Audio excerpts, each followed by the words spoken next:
Büyük yeşilliği dedi. Bu kadar. Lazeri de var ama.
Good morning, dear guests.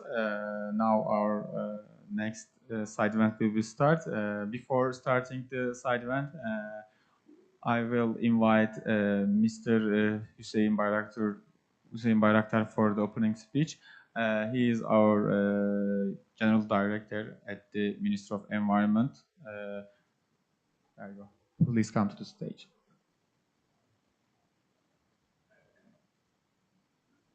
Thank you. Ladies and gentlemen, dear guests, we are opening a side event about smart cities. Smart cities is playing a very, very vital role about climate change.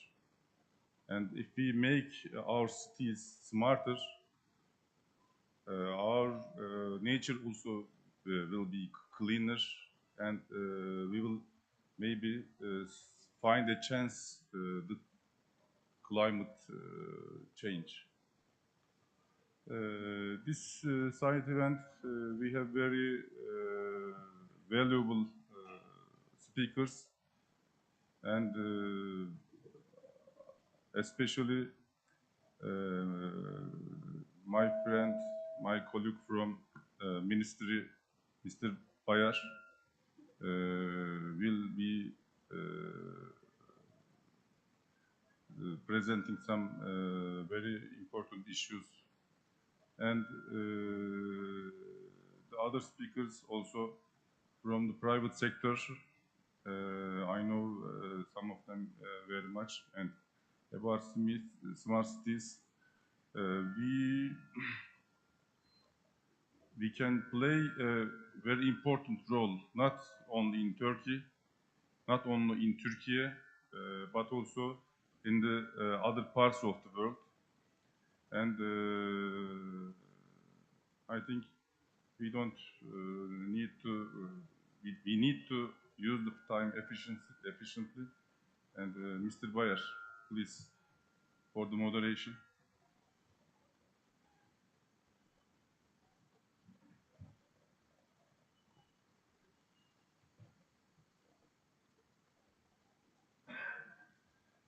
Thank you, dear Director General, dear Deputy President of Climate Change, dear guests. I would like to welcome you into our side event about the smart cities, national smart strategy approach and implementations. I would like to present my appreciations to all attendees and that the smart cities and applications are playing a very big and critical role in every aspect of our life. Besides climate change and combating climate change is amongst them. Our side event, National Smart City Strategy of Turkey and Smart Solutions, will discuss the potentials and keys that we can benefit from smart cities in combating climate change. Smart cities can contribute to combating climate change through various technologies, strategies, and policies.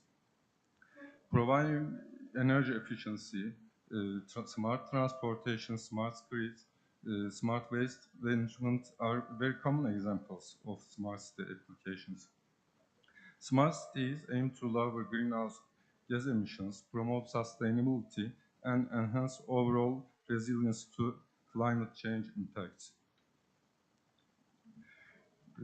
Before going through the panel, the session, I would like to present a holistic approach that the Ministry of Environment and Urbanization and Climate Change, Director General of Geographical Information Systems, had made.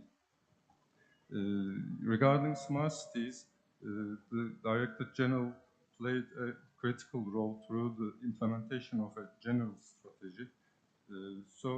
There are very important issues that I would like to give a big frame of the session.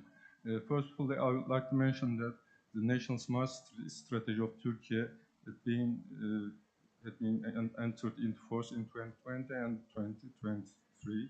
It's including 4 strategic goals, 16 components, and 40 actions in total. Our main goal is to create an ecosystem and increase the transformation capacity. And besides, facilitating environments for the transformation is very crucial.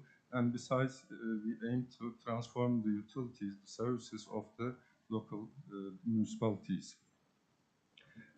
Here we see the 16 smart city applications components and the smart city management components. In total, we have 21 smart city components that we run in our action plan. As we come to the end of 2023, we are preparing the new strategy that will be complying with the SDGs, the Sustainable Development Goals, and it will be targeted 2030, and it's being prepared by DGGIS. Currently, we formed out a main framework structure. It's a very big structure, and I would like to summarize this. We have a strategical framework, as I mentioned, that we are running a national strategy and action plan. This strategical framework includes local strategies of the municipalities as well. So in Turkey, we are conducting a national strategy, and all municipalities are preparing their local strategies in compliance with the national strategy. Besides, we have applications framework, governance framework, and standards framework. These frameworks include many applications, many systems, software systems, but governance framework is mainly formed of the smart city ecosystem, city index, capacity building systems, and documents, and etc. documents. Besides, we have national data management tools and integrated local data platforms. And amongst them, we are running a project inventory of all Turkey regarding smart cities. Here in the slide, I would like to present a city index that is representing the 81 provinces of Turkey. The greener ones are the first ones, and this is being made since 2020. In this context, we are evaluating all of our cities according to the international standards towards 720 sustainability, resilience, and smart city standards. And these evaluations are being made in all 21 components. In capacity building, in the governance framework, we had prepared a smart city collection, and we believe that this is the largest collection, smart city collection in the world. It consists of 106 books, training books, technical reports, technical sheets, training videos, both in Turkish and English, and we explain all smart city applications and their specifications in these documents. And they are open to all the world. It can be found in our website. In the smart standards framework, we prepared a reference and national smart city architecture called RUMI. It's an inclusive framework. It's a very big framework. It includes reference and national smart city architecture. And right now we are making pilot applications that local smart city reference architectures are being prepared. So this is a very big platform. We also prepared a registry digital platform for RUMI, and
What about our green infrastructures? So if we invest more from now on, the green infrastructure element, urban forests, we can help our cities to combat these climate change effects. Smart city technologies that we are talking today, which is very important because we can save up to $22 trillion globally by 2050. And this is a market of $2 trillion every year from now on and increasing a lot. So there is a huge opportunity here. Resilience and adaptation. So we started to talk about digitalization, smart cities. As company personally also, I have been doing several European Commission funded projects for the last 20 years maybe with European Commission. So we started to talk about digitalization, smart cities, silos of applications. Then we moved into sustainable cities. Then now resilient cities. So always the topic is changing, but the theme is the same. So the screen, maybe, can you have for the screen on the backstage?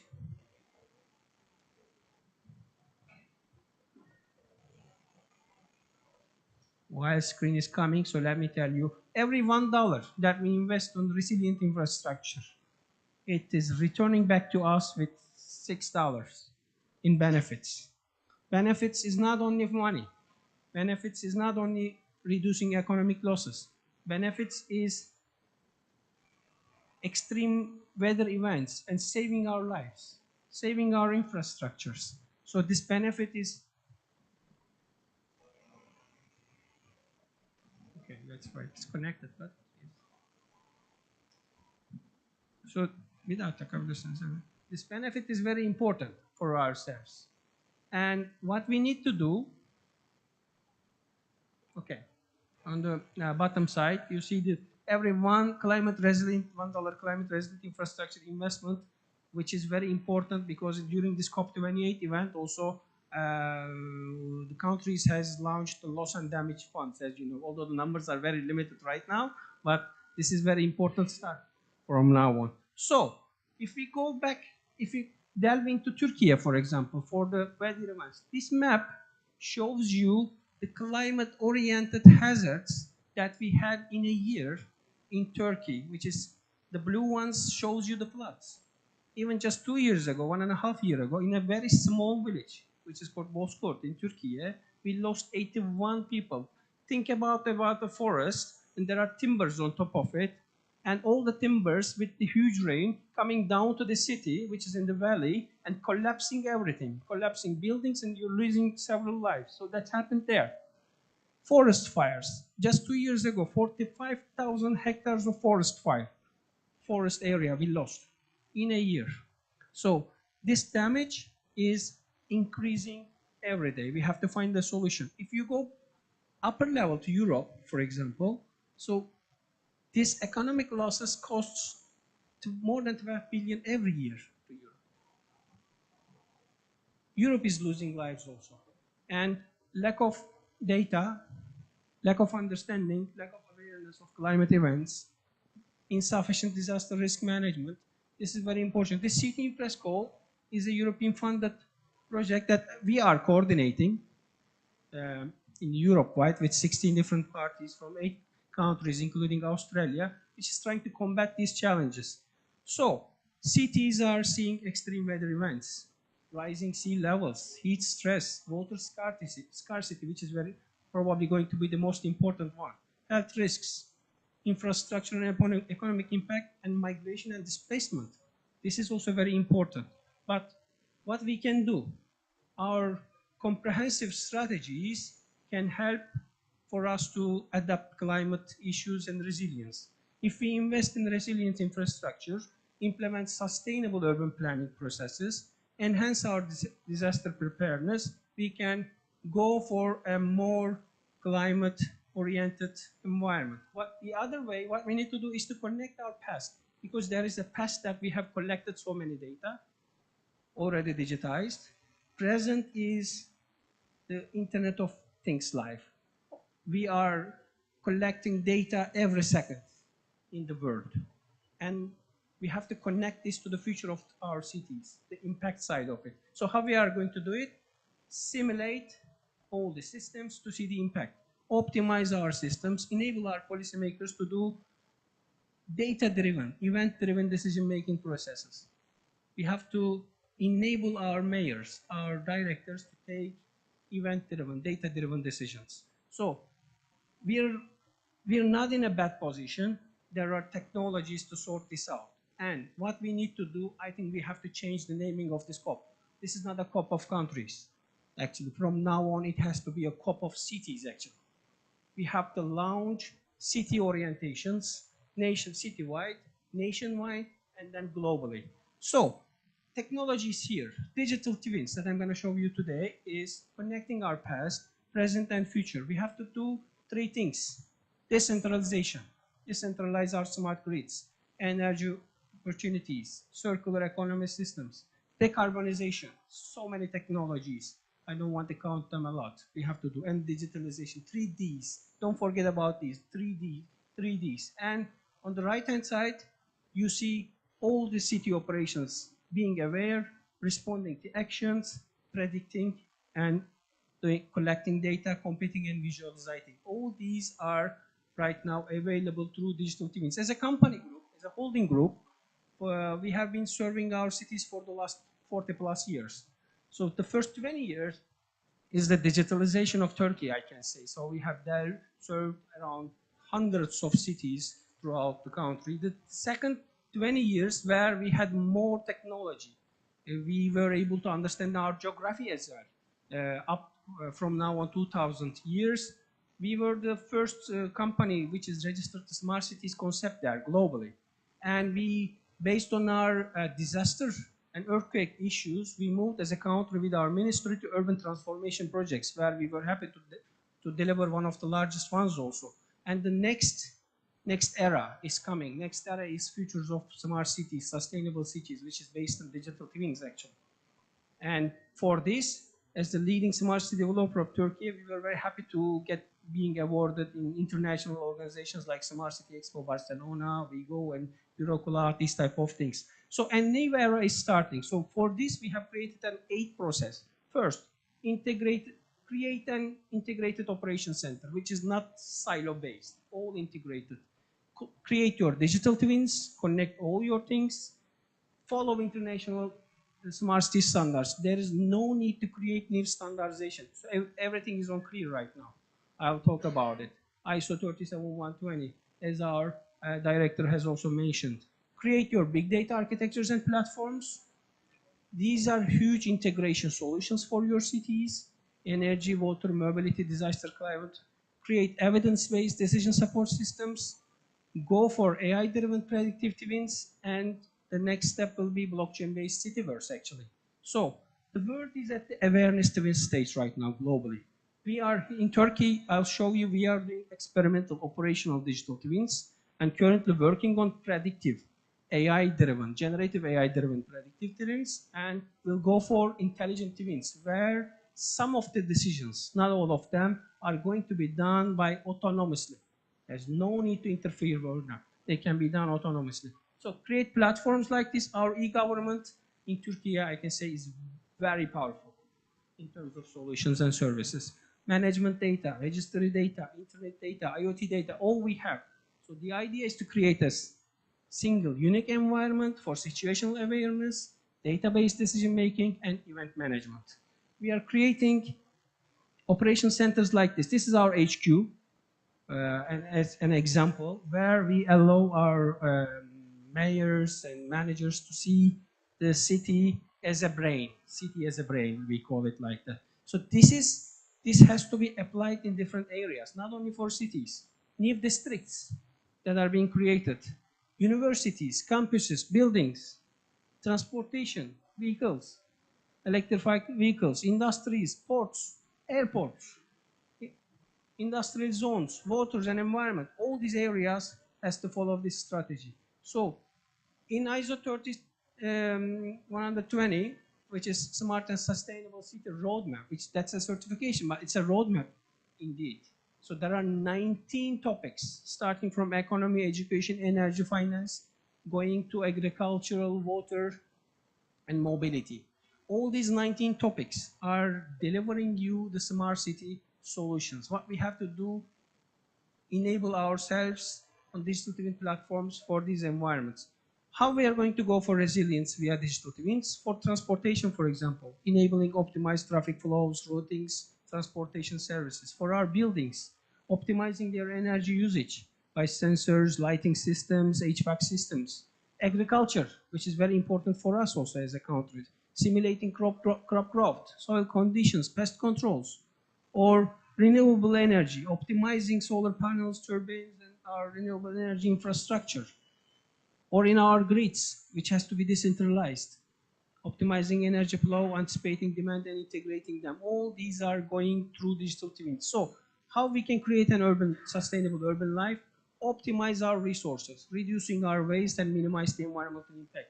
From energy-wise, emission reduction-wise, building energy, which is one of the most important topics in cities, integrate more renewable energies, create smart grids, microgrids, and reduce carbon emissions. Urban planning, which is very important, green spaces, optimize transportation networks, energy efficient buildings, optimize them. Resilience against weather events, climate events, get better prepared. The first 72 hours is very important after you have some events, and the post-events, post-era, including psychology, which is probably the most important thing that we have seen last year through the earthquakes, for example. The psychology part is also very important. Transportation and mobility, reducing congestions, fuel consumptions and emissions, and also probably the most important one, Society 5.0, involving our citizens, more inclusive decision-making for climate-oriented technologies.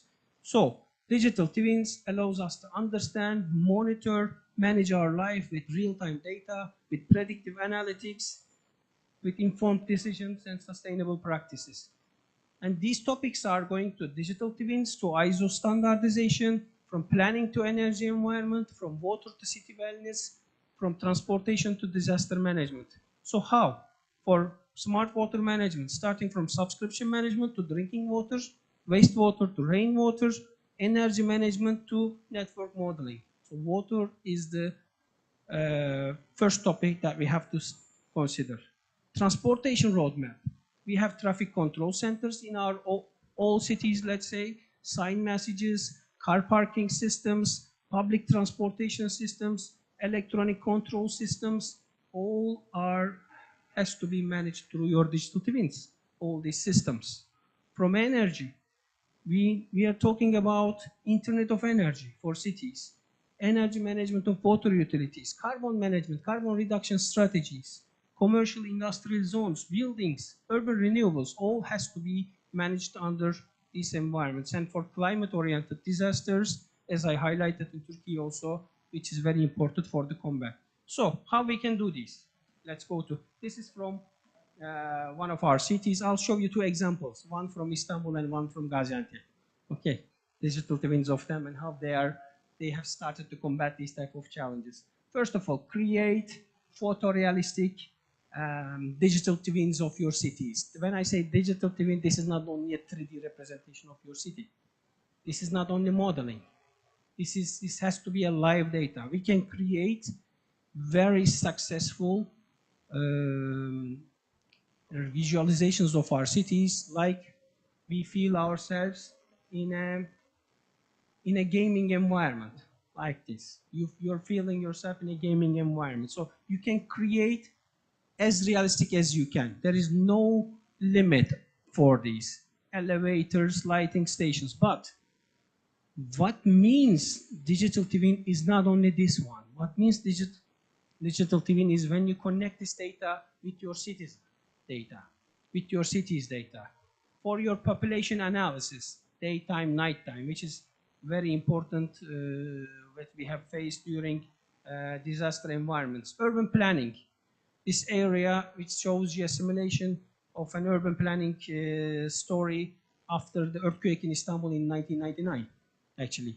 How we did it wrongly, maybe. If we are going to create new cities right from now on, how we should do it? What is the impact of it? So you cannot do it physically and, oh, I did it wrong. So you cannot do it. Right now, you can use technology to understand the impact of it. What else? Urban planning, for example, another case. Our green areas, our planning notes, what is allowed and what is not. Or another case that you want to realize, commercial zones, housing units, what is allowed, what is not being allowed. And if I put a green area in this part of the city, what is the climate impact of it? Just to understand from the case. Our Wi-Fi points, cameras, security systems. So another aspect is environment, for example. For environment, we are installing air quality stations everywhere in the city. Our ministry has throughout the country. Our cities are also investing. You are seeing one on the left-hand side, the real data sets coming from the particle analysis of air quality stations, which is a very important impact. And also on the right-hand side, we have installed real-time sensors to analyze indoor air quality, outdoor air quality, carbon dioxide in parking systems, the soil temperature, which is where you don't need to give water without controlling it, or the wind direction. Why these are important? So getting data, being informed is very important. But if there is an event, for example, a pollution event, so this systems allows you to automatically the total pollution area, and the pollution is not staying there. It moves to another district, let's call it. The wind direction shows you that one. That's why these initiatives helps you to support this. For example, energy demand and energy issues of your cities. Underground infrastructure. So we have pipes, cables all over there.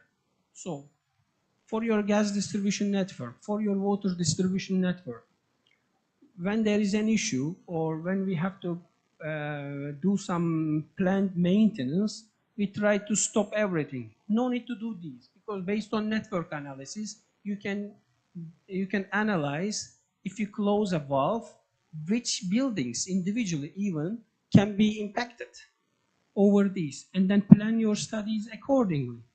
This is the same for water utilities also. This heat map, for example, shows you the energy consumption patterns of the buildings and residents over there, which says me you have to look deeper between the differences of these buildings and their behaviors, actually, what I should support them as citizens and how I can help to combat our climate change events, one by one individually for each building as well. Another thing which is very important for us is earthquake, for example, although it's not climate oriented directly, but very important hazard. We are expecting over 7 magnitude in Istanbul, which may have a huge impact for us. This shows you a simulation of, you cannot do it in physical real time, if we have over 7 magnitude of an earthquake, how this building will be impacted, collapsed, and how many people will be impacted over it, and what will be the real situation. So, and the gathering areas, just in this closed environment, 2,300 families are living there. So you cannot take them into a single area. That has to be a strategy for your post-disaster management areas. Or fighting with fire, for example. Let me stop maybe showing these examples with this case. If a fire happens, normally what we do, we call the fire brigade services and send them. But it has to be a joint operation. You have to inform the police, the health services, the fire brigade services, the closest ones, the closest pets around them, and launch the patrols accordingly. So the patrol is launched over there. Command and control center through the digital twin is following them, guiding them accordingly. What is next? When you go to the event area, we used to have 10 years ago, 20 years ago in our public buildings, the first to be evacuated in a fire, which is for the roofs or the papers. No, it's not the paper, it's not the documents to be evacuated. It's the people. It's the elderly people. It's kindergartens, children. So this shows you around that area, hey, these are the places where elderly people is living there in daytime.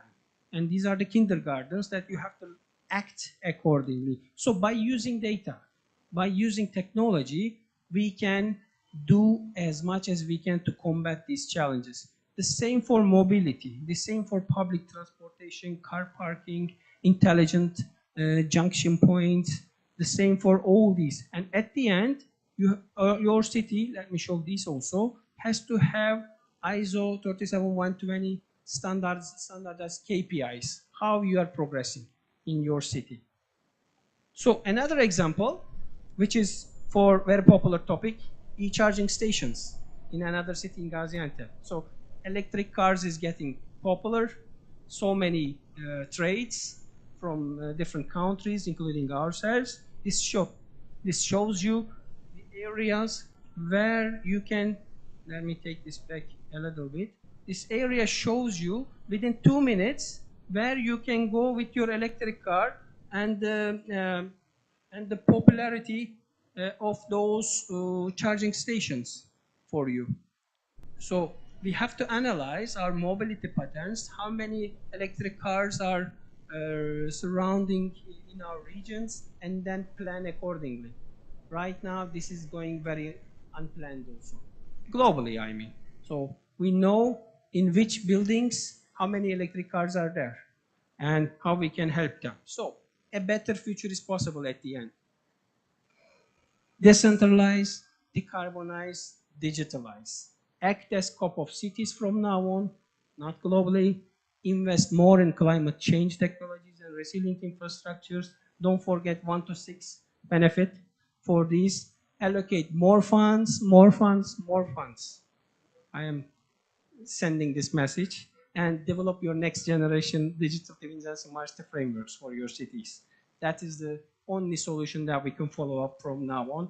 I would like to thank you for our ministry for this very valuable environment speech opportunity for ourselves to share our expertise here in Dubai with the global world also. Thank you so much, Mr. Director, our General Director. And at the end of the session, I'll be happy if there are any questions to answer them. Thank you so much.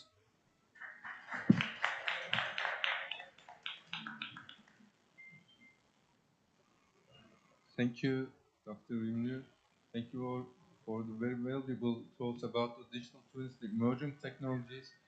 I would like to add that Turkey, our ministry, had accomplished over 50,000 kilometers squares of settlement areas, 3D models and the basements, the infrastructure for digital twins. That is also very valuable for us. And technology, Turkey is very good at this. Thank you again. And please, Mr. Enes, floor is yours.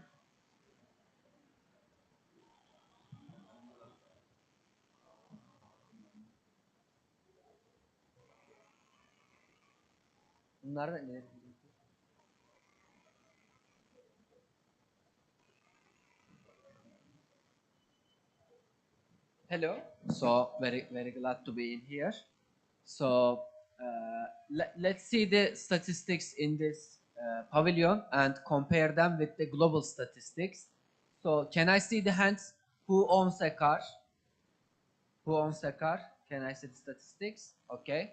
So nearly 80% of people in here owns a car, private vehicle.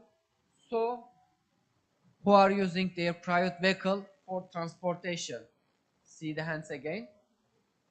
Nearly 60%. And third question, who have an electricity car? Is there anyone that have an electricity car? So it is around 5% in here. So let's see the results in globe. So in European Union, for example, nearly half of the people owns a car in European region. In Turkey, this ratio drops to 167. And in United Arab Emirates, the statistics is that over 1,000 people, 220 people owns a car. So these statistics show us that in the following years, especially in Turkey, we will have more traffic. So as you see, the percentage of ownership of vehicle is very low compared to rest of the world, and we expect that this will continue to increase. And let's see the distribution of public transportation and private car trips. So in the top cities of the world, half of the people are using public transportation. So as you remember, 60 was ratio in this pavilion. And let's see the expected number of electricity vehicle ratio. So in this year, only 16% of the vehicles sold were electricity cars. But in 2042, we expect that only the half of the vehicles that are being sold will be electricity vehicles. And let's see the carbon emission rates. So passenger vehicles account for 29% of overall greenhouse gas emission in the globe. And on average, a standard vehicle releases approximately 4.6 metric tons of carbon dioxide. So what we do, so as ISST, we are establishing and deploying traffic control center softwares to the cities. So what we do is that, as you know, in the cities there are many intersections. First, we connect these intersections to a center and we make them work autonomously. This is what we do. So in here on the screen, you see the traffic control center software of Bursa, for example. So for example, only in Bursa, we make more than 200 intersections connected to the center, and nearly half of them are working on autonomous mode. So only in Turkey, we deployed our solutions in more than 25 cities, and on global scale, we deployed our solutions in many different countries, especially in Middle Asia, India, and Asia Pacific region. So in global scale, we have systems in more than 2,500 intersections right now. So as a data source, what we have, so we are using, first of all, as you see, the camera data. So in the cities, we are deploying many cameras to the upcoming directions, and we are collecting incident density, vehicle count, occupancy information from the cameras from all directions. But the problem about the camera is that it can only collect data from 100-meter area, which is very limited for the cities, especially in huge cities. As you know, the queue length exceeds most of the time 500 meters or can reach up to 1,000 meters. So the camera data with only itself is not enough for efficient optimization.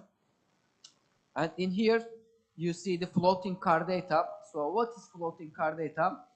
So this data is being collected from vehicles that have GPS data or from some applications. They are being collected in a pool, and in the end, this data is being converted to the average speed data. So from each road segment that are around 50 meters, we have average speed data. So what is the advantage of this data is that with camera, you can see only a very limited area, but with floating car data, you can see bigger picture of the traffic, and we convert FCD data to the queue length information. For example, in here you can see an intersection example. Okay, so you see the queue lengths which are more than 100 for each direction. So why such kind of systems are important, and what is the contribution of such kind of systems? So in here, in this graphic, so the bars belongs to the number of vehicle. The gray line is the fixed time durations, and the green line is the applied dynamic times. So the system arranges the green signalization times of the intersections automatically. It means that If there is no vehicle or less vehicle, then it apply less green time. If there is a higher queue length, then it apply more green time. So in here, system can automatically work on isolated dynamic intersection management or coordinated mode, and it can arrange everything automatically in here. So as you see in here, for example, you can see the queue length information, number of vehicle pass, instant congestion status, and in the table from the green times, you can see that in each cycle, the green durations are changing automatically. For example, for direction 1, it's nearly doubled compared to previous cycle. So it changes automatically and instantly in each cycle based on queue length and camera data. For example, if in one direction there is a 2 kilometer length queue length, and in one direction there is 100 meter queue length, then system gets extra green time from one direction and gives that one to the higher queue length one automatically. So what it provides, it improves the average waiting times in the intersections up to 40%, and it can reduce carbon emission up to again 40%, which is very accountable. So this data represents for the cities that have a 5 million population. So with such kind of systems, we can reduce the average waiting times, we can reduce the start stops, and we can reduce the emissions for fossil vehicles. So the most important thing is that, so in the cities, we have a very limited area and we constructed all the roads that we can. So the cities are not, so in the cities, it is not very possible to construct more roads anymore. So what is next is that we need to optimize the usage of roads. This is what we need to do. So we need to optimize more and more, which is very important right now. So in that way, we can have time efficiency, we can have fuel efficiency, and we can reduce the congestion. With optimization, we can do all this. So now let's see the results in simulation environment, for example. This is an intersection from Bursa, which is a very congested intersection. So the simulation is done on PTV vSim simulation environment. And we check the results for fixed and dynamic management scenario in here, as you see. So you can see the demand. So in this intersection, for example, the demand is around 5,000 vehicles per hour, and as you can see the level of service for fixed and adaptive mode. So in adaptive mode, it only uses camera data, not FCD data. So you can see the reduction on delay per vehicle. So it is around 15% change in delay time, and you can see the reduction in number of stops, you can see the change in average speed, and you can see the overall delay in here. With only camera data, you can increase the efficiency for just one intersection 15%, both for waiting times and fuel consumption. So this is the first advantage of such kind of system. So for fossil fuel vehicles, we can reduce the fuel emission up to 40%, but this is not enough, as you know. So you know there is a net zero target, which is we target for 2050, and in the statistics you see that what is needed to reach this target. So these graphics say that, so the black dots means that the percentage of EV vehicles that need to be sold in order to reach that target. So when we look at the graphics, you can see China and European Union is going well in this approach, but rest of the world is not. So in order to reach this target, we should do something that will boost electricity vehicles. We should do something, we should provide some advantage for electricity vehicles. And in here, for example, you can see a mini electricity vehicle. So we believe that in the near future, the ownership of the vehicles will continue to reduce, but shared vehicles usage will increase. This is what we expect. For example, in cities like Istanbul, in very congested cities, we are gonna see a lot of mini electricity vehicles. Why? They are very cheap, very easy to use, and just for parking, this small vehicle can, how to say, park 3 standard vehicle areas. So you automatically triple your parking areas with such kind of vehicles. And it consume, how to say, when we look at on monetization, it is 10 times cheaper for consumption. So how we can promote such kind of vehicles? We can integrate these vehicles with traffic control softwares.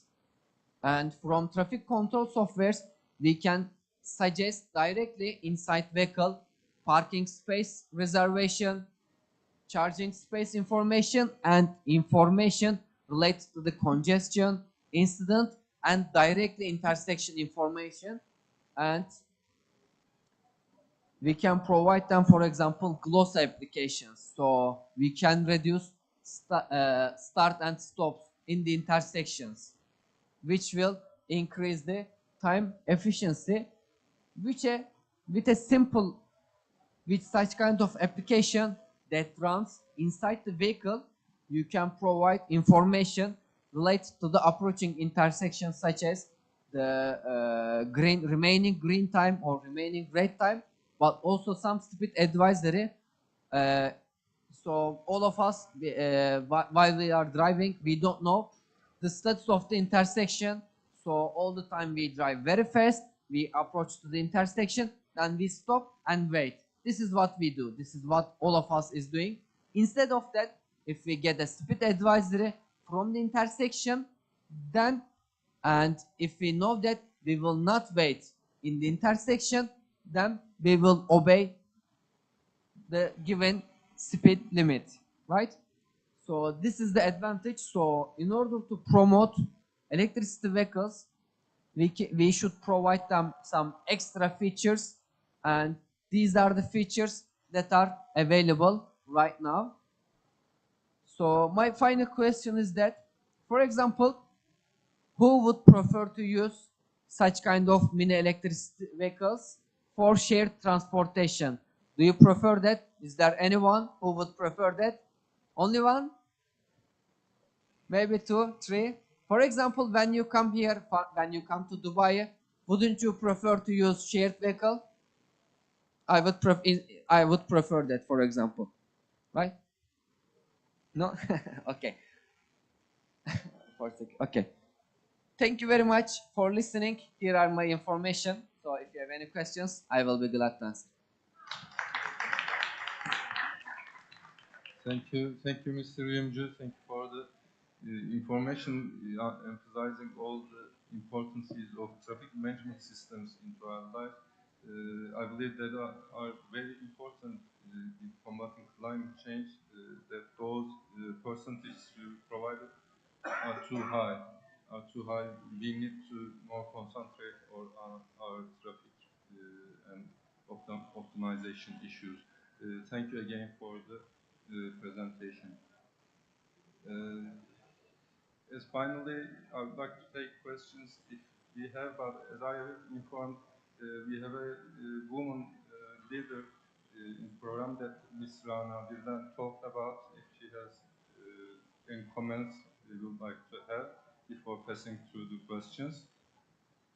Just an information, Mrs. Delia, she was one of our WINGS member, and she has contributed to our policy paper, leading by Zeynep Budroke. I am sure that she might have something to add to our, cooperation and collaboration.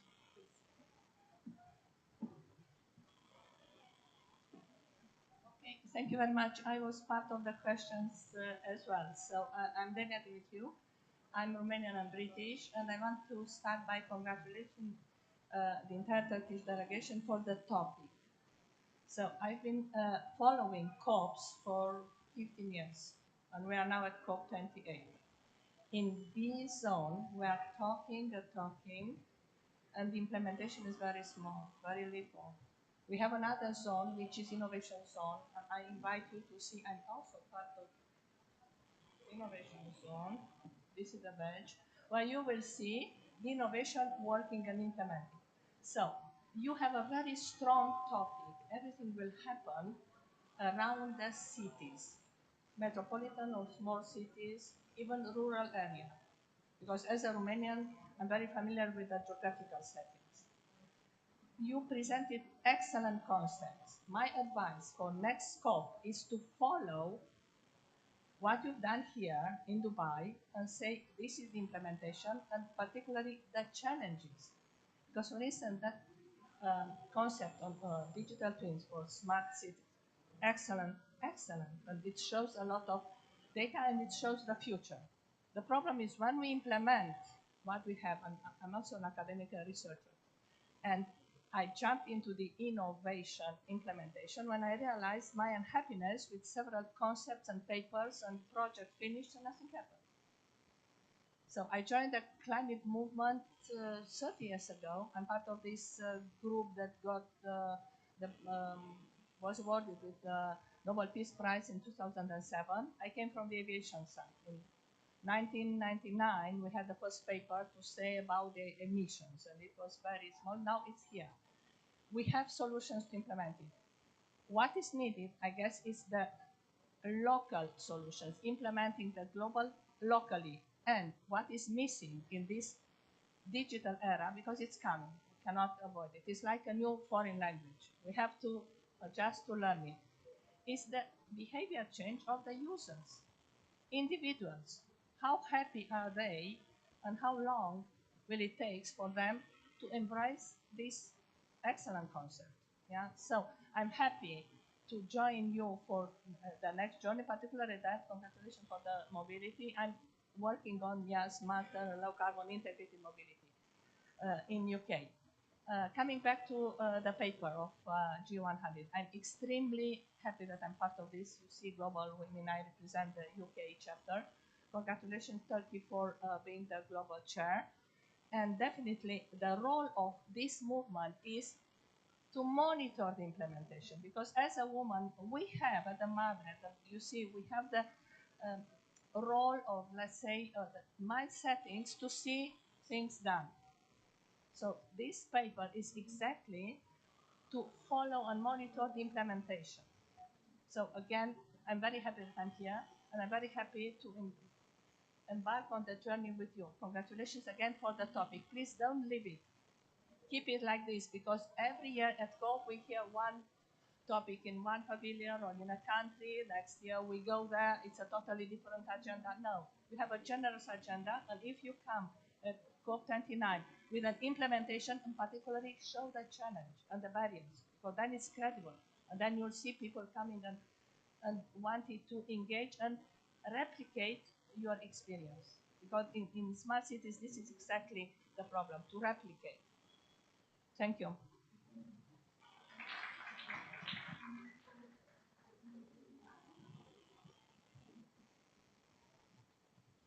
Thank you very much for the comments. I would be pleased if you have any questions that we can answer from the audience.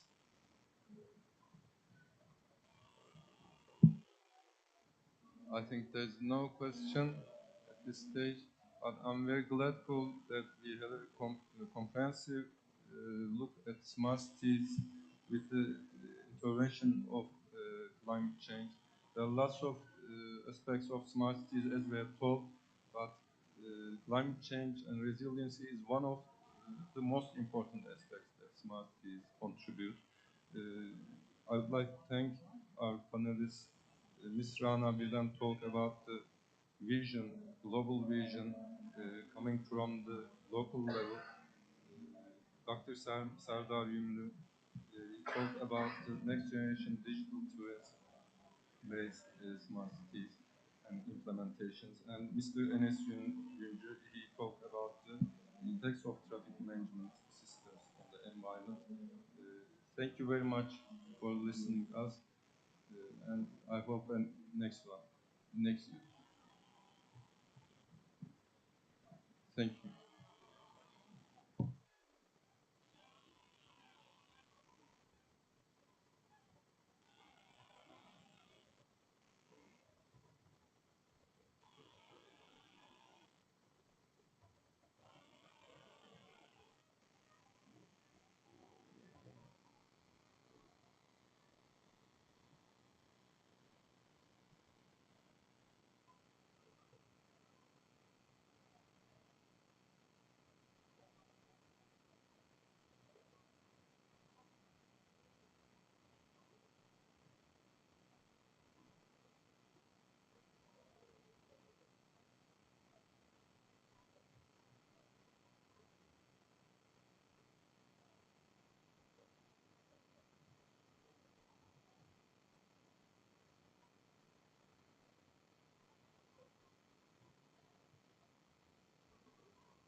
Ben başkanım kahve sen buyur ben kahve kahve sen iç.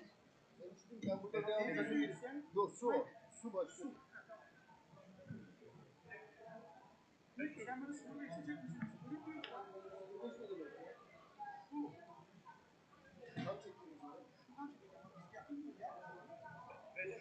Ama bir alalım ondan sonra. Yok baba buradan. Abi var orada şeyden çıkmaz. Tamam oradan çıkmaz. Bayrağı çıksın.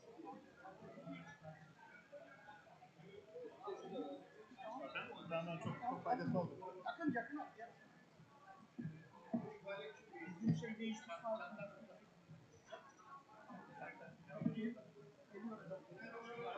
Onu soracağım.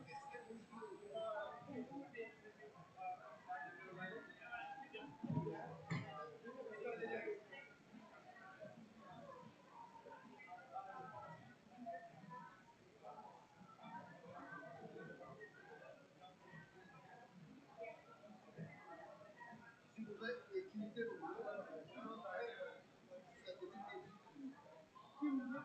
Enerji konuşuyoruz.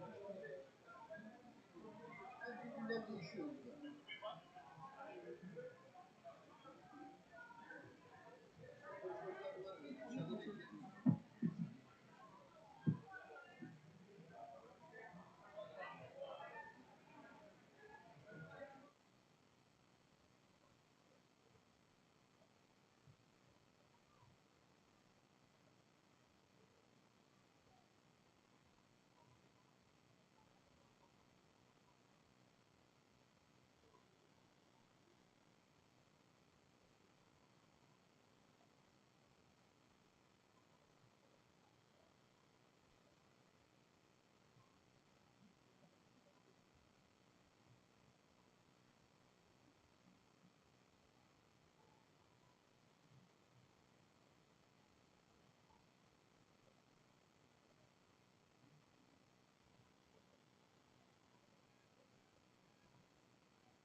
Esteemed guests, our session is about to start, so we ask you to take your seats, please.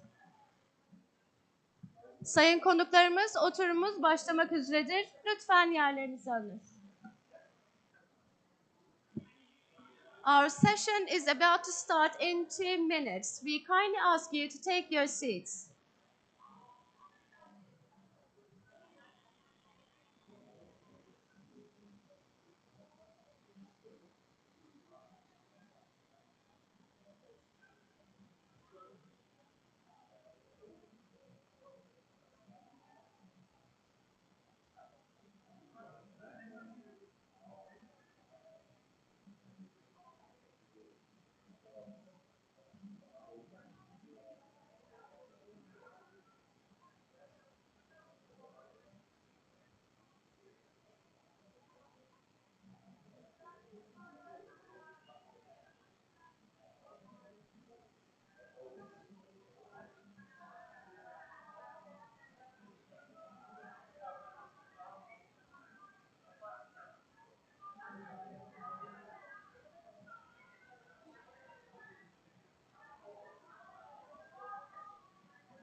Hello everyone.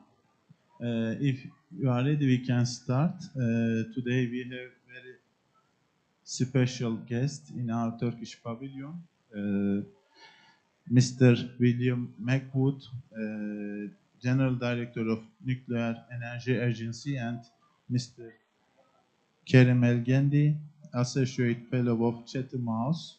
Today we are talking about future of the transformation on the energy and nuclear energy. Today we are talking. Of course, Turkey already know that very important improvements in the last few years at the policy level, and our President, Mr. Recep Tayyip Erdogan, declared our 2053 net zero target, and also Turkey ratified the Paris Agreement.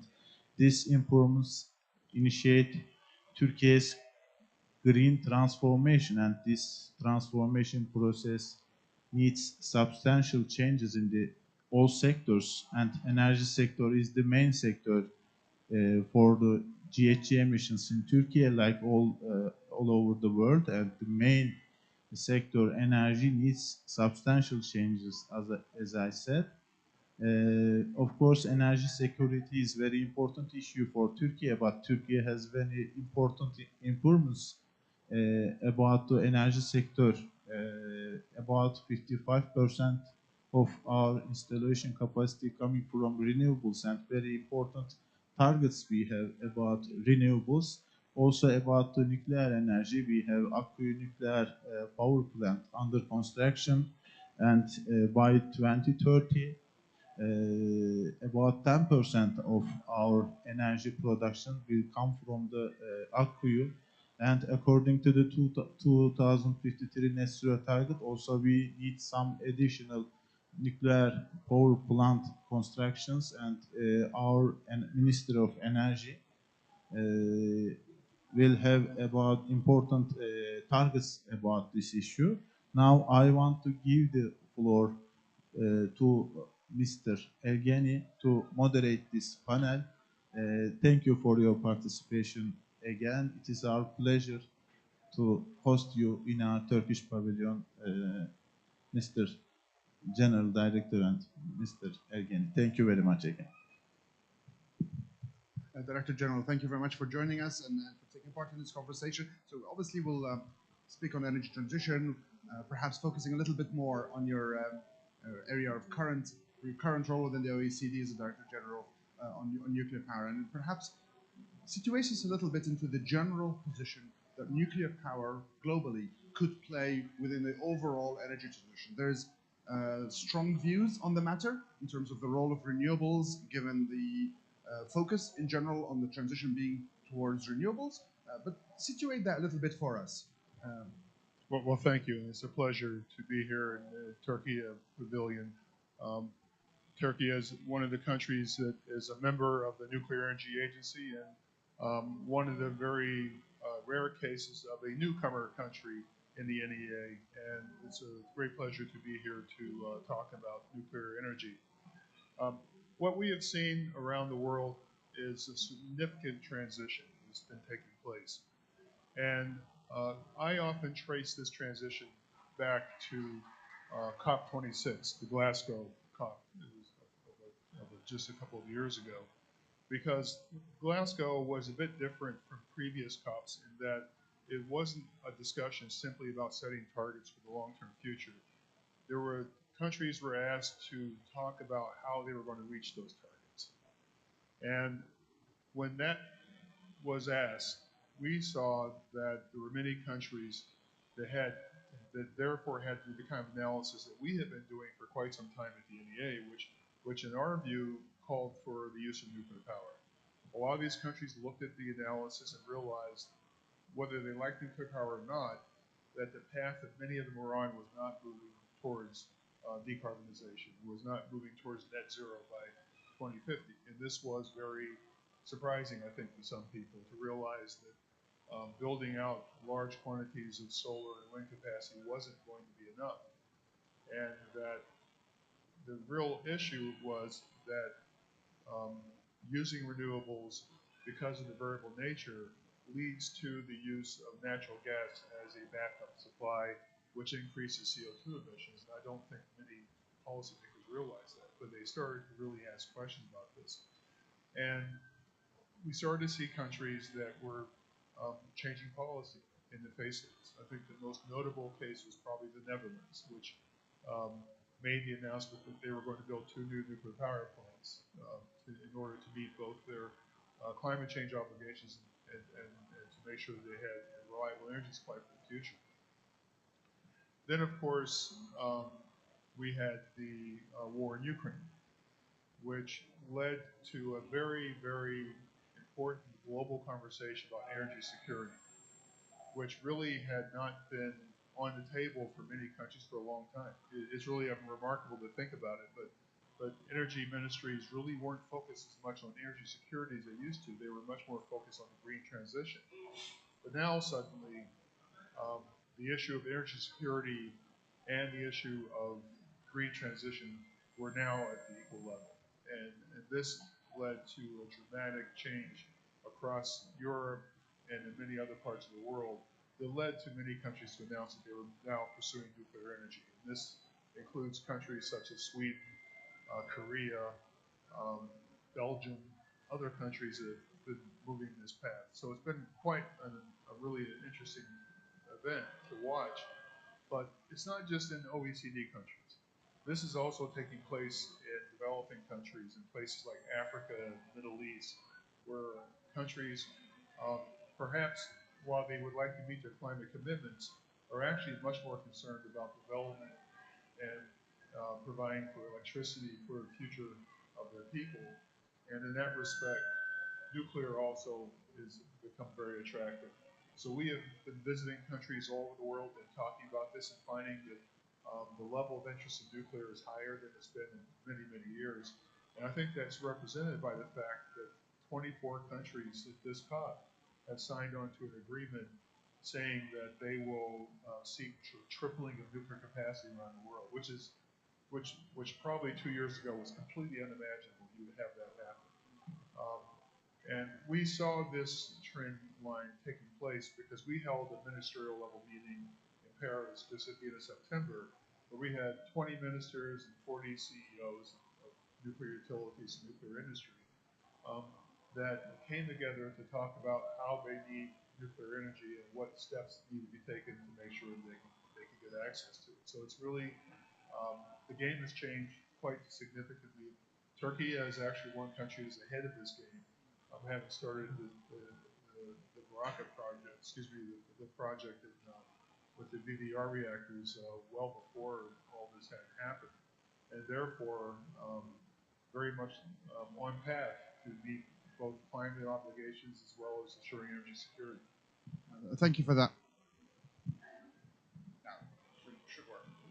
Yeah. So thank you for that. You touch on energy security, which, as you suggest, is now an equal driver to the need for energy transition that I think Orhan Bey has just alluded to in terms of the Turkish commitment under the 2053 decarbonization goals. And in many ways, diversification of supply has been one of the Turkey's main strategies in order to achieve that energy security. We've seen diversification of where natural gas comes from, sourcing its own natural gas locally, focus on multiple ways in which renewables can be sourced. So we find hydro, which has almost reached capacity, a strong push for wind is on track, strong push for solar, which is less on track, and of course there's geothermal, which not many countries do have.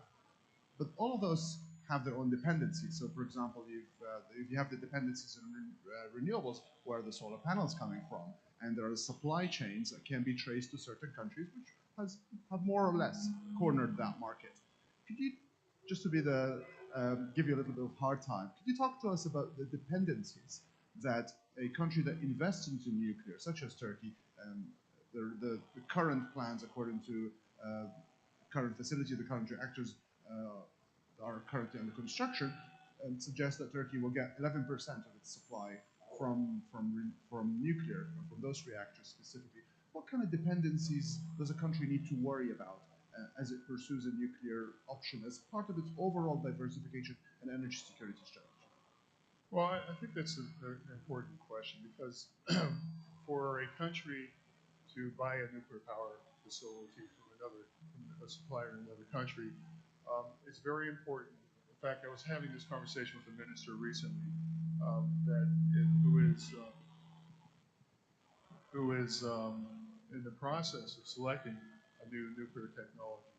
And I made the comment to this minister that it isn't simply buying a nuclear technology that he's deciding. He's deciding on a 100-year relationship with another country.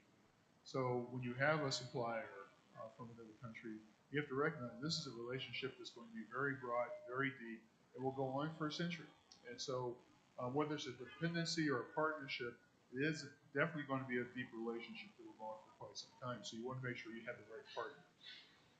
In the case of Turkey, they have started the current project with Russian-supplied reactors, but there's also work underway to build support from suppliers from other countries as well. So I think the same philosophy applies as for natural gas. Diversify your dependencies, and therefore you're not really held captive to one supplier. I think that's a wise thing to do in any case, and I think that Turkey is doing that. And that's both in terms of maintenance of the plants as well as the supply of uranium and the entire supply chain. There is need for diversification. Compatibility should not be an issue within those different suppliers. Well, it depends on how the project is structured and how the fuel is purchased. I mean, for most utilities, they are able to buy their fuel from a wide range of suppliers. Uranium can be purchased from Kazakhstan or Australia or Canada or South Africa, lots of different places. Enrichment can be done in multiple places as well. Fabrication is more difficult to get from different suppliers, but even in that case, there's going to be multiple suppliers for different types of fuels. So I think that countries that want to have diversification of fuel supply can have it. Maintenance, that's probably more difficult. You probably are having a maintenance relationship with the original supplier, but that's always been the case. But even in that case, if you don't like the supplier, you can look for bids to have other people take that over. It can all be put into the ways those bids are structured and those conditions are set in place. I don't know how much time we have, but I have another question that is...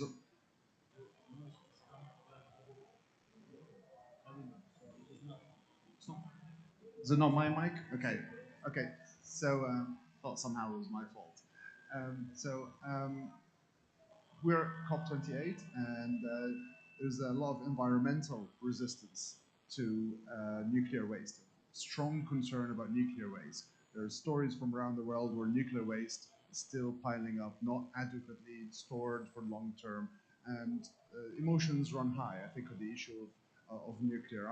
Personally, I lean on the other side of rather let's do more renewables. Maybe we should find storage solutions, battery storage, use of hydrogen. There's alternative ways in which you can mitigate the intermittency of supply that you just alluded to as one of the major drawbacks of renewables. But nuclear clearly could do that straightforward. The one concern we have is waste. Could you allude on some of our concerns? Sure. I mean, I think that it makes sense for stakeholders to be concerned about nuclear waste. They've heard a lot of negative things and they have a lot of questions, but I think there's answers to all the questions. The most important thing to recognize is that nuclear waste is not what you see on the TV cartoons and on billboards of anti-nuclear groups. It is not a green glowing ooze pouring out of the side of the plant. It is a very well-behaved, solid material that is essentially the same fuel that you put into the reactor now being brought out of the reactor. It is not. It's very well controlled, very well managed, and in the countries we certainly work with, in the countries I'm aware of, it's all being stored very safely. You store it initially in pools, keep it cool, but eventually it can be moved to dry cask storage where it can stay for decades with no problem at all. Very safe, very cost effective. So we know how to manage nuclear waste, and the challenge for nuclear waste disposal has always been the difficulty from a public policy standpoint of finding a site for nuclear waste to be stored indefinitely for long term, and more countries are making progress in this. And in fact, Finland will probably be the first country to deploy a commercial nuclear waste repository sometime in the next couple of years. It will be in operation. And that will show other countries that this is not some science fiction or impossible problem to solve. The Finns are doing it right now, and very soon the Swedes and the French will be right behind them, and it will show people all over the world that this is a very manageable problem. So I personally, I've been in the nuclear business my whole career, and honestly, nuclear waste worries me a lot less than many other things I could talk about, such as the availability of supply chain and trained people. That's a bigger challenge to me than nuclear waste. Nuclear waste is again, something that has a lot of mythology around it, but when people are in a position to hear the information and to get real facts, normally I have found that their fears are allayed and they begin to engage in a dialogue. Well, thank you for clarifying that. I was personally a little bit concerned because of the Yucca Mountains stories. The long-term supply has taken decades to agree and decide on. So perhaps that's a good news that other countries have already started to find solutions to that issue. So the other thing that perhaps I can also push back on is renewables as a way forward for energy transition has this ability to be deployed at small scale, at decentralized scale. You could have it in remote areas. Nuclear power is always mega projects, always large scale, and it takes years to be finally commissioned and operational. What is the right balance to bring nuclear as part of an energy transition? What would you say is the right number? 20%? 50%? What would you think is the proposition that you would put forward if a country took your advice on how much integration of nuclear should be in its own grid? We have a process where we do analyses for countries about their energy supply options for the future. We call it system cost analysis. And we did one for Switzerland recently. You can go on our website and take a look at the report. It's available for everyone to see. And the reality is that every country has different resources, a different configuration of the electricity system, and therefore a different proportion of what makes sense for them. Some countries have large hydro capacity, some don't. Some have great interconnections with other countries, others don't. So every country is going to be different. So I think it's a mistake to try to put a percentage. Whenever I hear policymakers say we need to have 37.5% renewables on the grid, I think that's the wrong way to approach it. I think you should go through the analysis, understand what your resources are to make the best decision. So I think every country, every economy will have a different answer. Now, regarding the mega projects, it's true. Nuclear facilities are very large facilities that take time to build, but will be in operation for 80 years. So it's a long-term asset. But also, because of the new technologies that are coming to the fore right now, there's now the option for small modular reactors, which give countries the option to not have the very large 1,800 megawatt facilities, but maybe more like a 300 megawatt facility or a 100 megawatt facility, or even much, much smaller depending on the needs. And so this is a new class of technologies which will make nuclear much more flexible and fit much more easily into the economic structures of more and more countries, including countries that are emerging economies. So I think that the game has changed in many ways, not just from a policy standpoint, but from a technical standpoint. And there's going to be room for both the very large nuclear power plants for countries that need that supply, but also the small nuclear power plants for countries that don't. And I think you're going to see a mix of both going forward. But I would also note that in no case do we believe that nuclear is the 100% answer for anybody. I think it's always going to be a combination of nuclear and renewables going into the future to reduce CO2 emissions.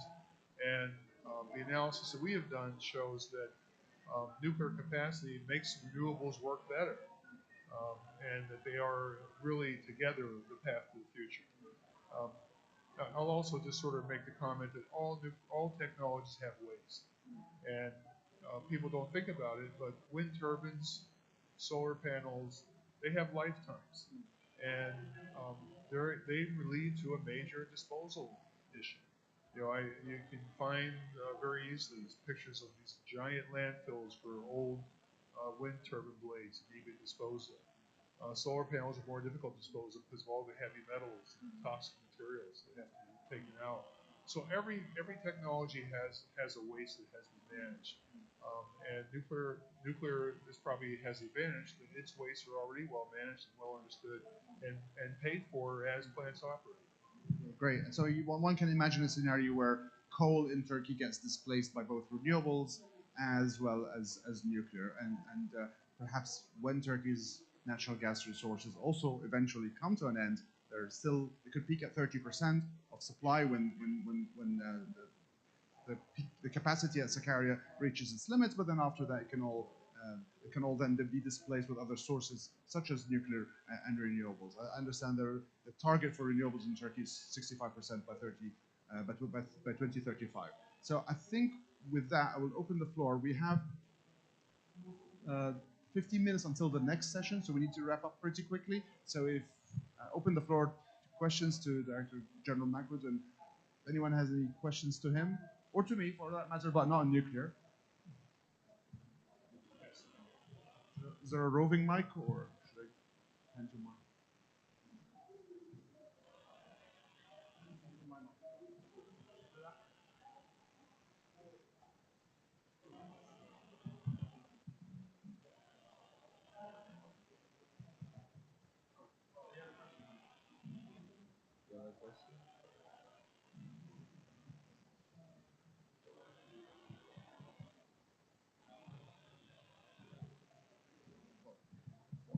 So if there are no questions, then I'll hand over to Orhan Bey.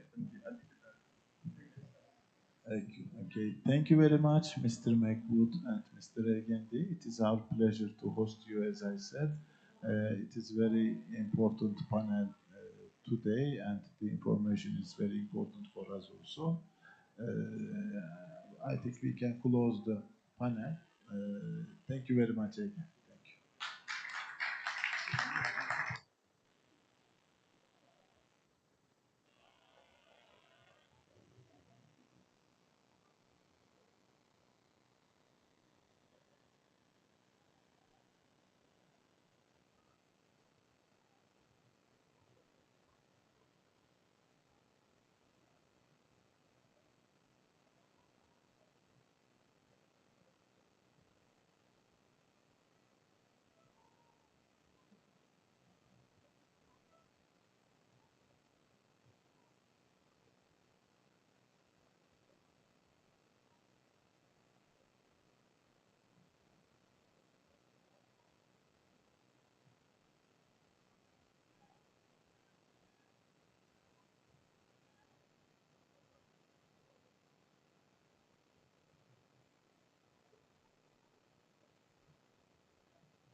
Yes, we.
So, good afternoon, ladies and gentlemen. Thank you for being here. Thank you for having me. My name is Francis Malige. I'm the head of financial institutions at the European Bank for Reconstruction and Development. We're a very large investor in Turkey. This year we'll invest more than 2 billion euros into the Turkish economy. And we're also a very large investor into the Turkish banking sector. So it's my pleasure to welcome you to this panel, which is jointly organized with TÜSİAD, the Association of Turkish entrepreneurs that represents around 50% of the value added in Turkey. We're going to have experts from a number of banks and industrial companies on the stage. Before I call the panelists, I'd like to say a few words about to frame kind of the debate. We all know and we're here because the climate crisis is upon us. It's an urgent global crisis that demands global responses everywhere in Turkey and also in the European Union. And the European Union has come up with an approach called the Green Deal, which impacts Turkey. We are going to discuss this. It's a very strategic, very ambitious approach with a wide array of initiatives that's aimed at achieving climate neutrality by 2050. It commits to reducing greenhouse gas emissions, promoting cleaner energy, fostering sustainable agriculture, advancing circular economies, and protecting biodiversity. Very ambitious. But also it emphasizes the need to engage in international cooperation to address this global crisis collectively. At the EBRD, we play our part. We strive to accelerate the green transition to help our countries, our member countries, and our countries of operations to achieve these goals. We have set ourselves two goals. One is 50% of our financing will be directly for green purposes by 2025.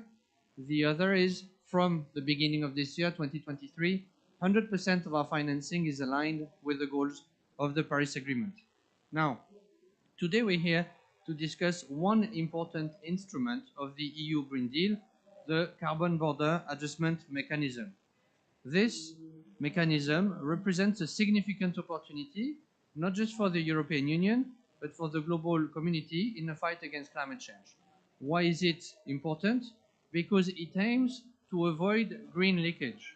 It's too easy if I'm a producer in the EU to just export outside of the EU the polluting part of my value chain and just to say that I've made efforts to save carbon. So essentially taking CO2 out of the balance sheet, but not out of the atmosphere. We are not going to save the planet by cleaning the balance sheets. We're going to save the planet by cleaning the atmosphere. So that's what this aims to achieve. Of course, it becomes a challenge for exporters that want to reach the EU market because it will create a tax for exporters to encourage them to adopt more virtuous and cleaner approaches to their own production. It will require adjustment, investment on the part of everyone that wants to access the EU market. In the case of the Turkish industry, Turkey's exports, 50% of them go to the European Union. So it's a massive and important adaptation that is required. And the carbon pricing and related carbon market activities will act as an important risk management tool to anticipate and to manage these developments with a maximum level of urgency. We are working as EBRD with Turkey in multiple ways to strengthen Turkish interest in carbon pricing and contribute to an enabling environment for a scaled-up domestic carbon market.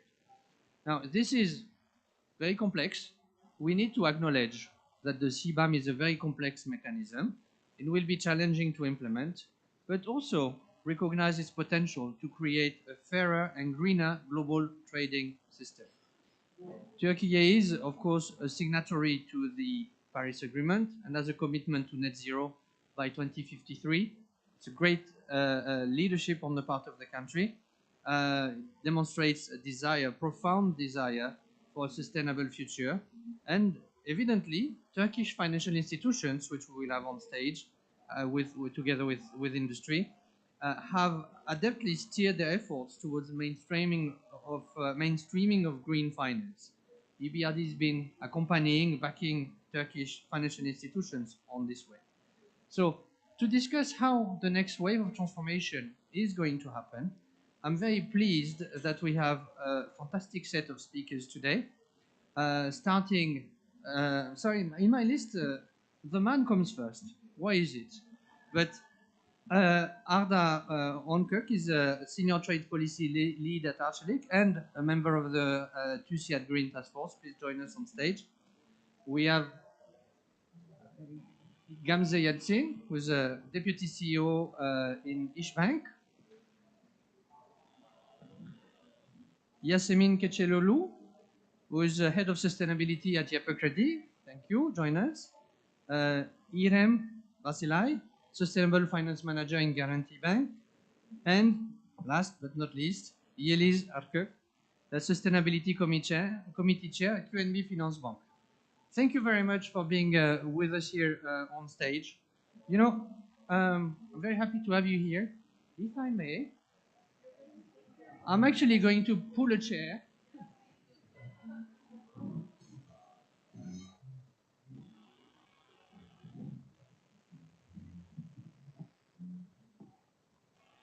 Otherwise, it looks too much like a classroom. Huh? So I'm taking my notes, but it's much better to be like this. And I'm going to start by asking the banks, actually. Sorry, I called the man first on stage, but I'm asking the ladies first. So all four of you, you represent a large part of the banking sector of Turkey. What do you see as the impact of international climate policies and regulations, like the European Green Deal, the CBRM in particular, on the Turkish banking sector? Who wants to take the first answer?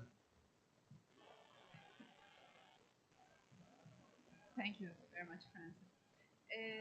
Of course, these international regulations act as a driver of change for the Turkish industry as well. Not only the industry, but also the banking system as well. So we can say that they're all driving forces. And if we consider the fact that Turkey is an integral part of the trade and many other businesses, so that's why we have to comply with these standards. But of course, we also need to realize the fact that Turkey is an emerging market economy. So we need to have some phase-out planning for this. We need a transition planning for these. It would be much fairer for emerging market economies. But as the banking system, remembering our role in the Turkish economy, of course, we try to transform the industry through our lending activities, etc. And I can say that still, despite the fact that as the Turkish banks, we are very much in line with the international standards in this respect, of course, for the real economy, we need more time. And what we need is that we need funding, we need technical expertise. As the banks, we try to do this, but of course, we need IFIs especially contribution in this process. And I'd like to take this opportunity to thank once again to EBRD to be with us in this transition journey. Maybe cutting it here to give the floor. For many years and for many years to come. Yeah. Thank you. Thank you for inviting first.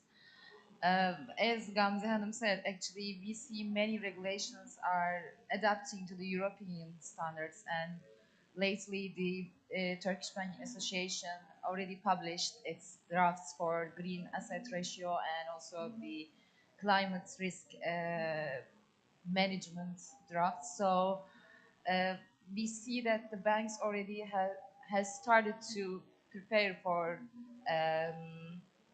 how can I say, measuring their green asset ratio, and also started to find a common guidance for measuring the climate risks.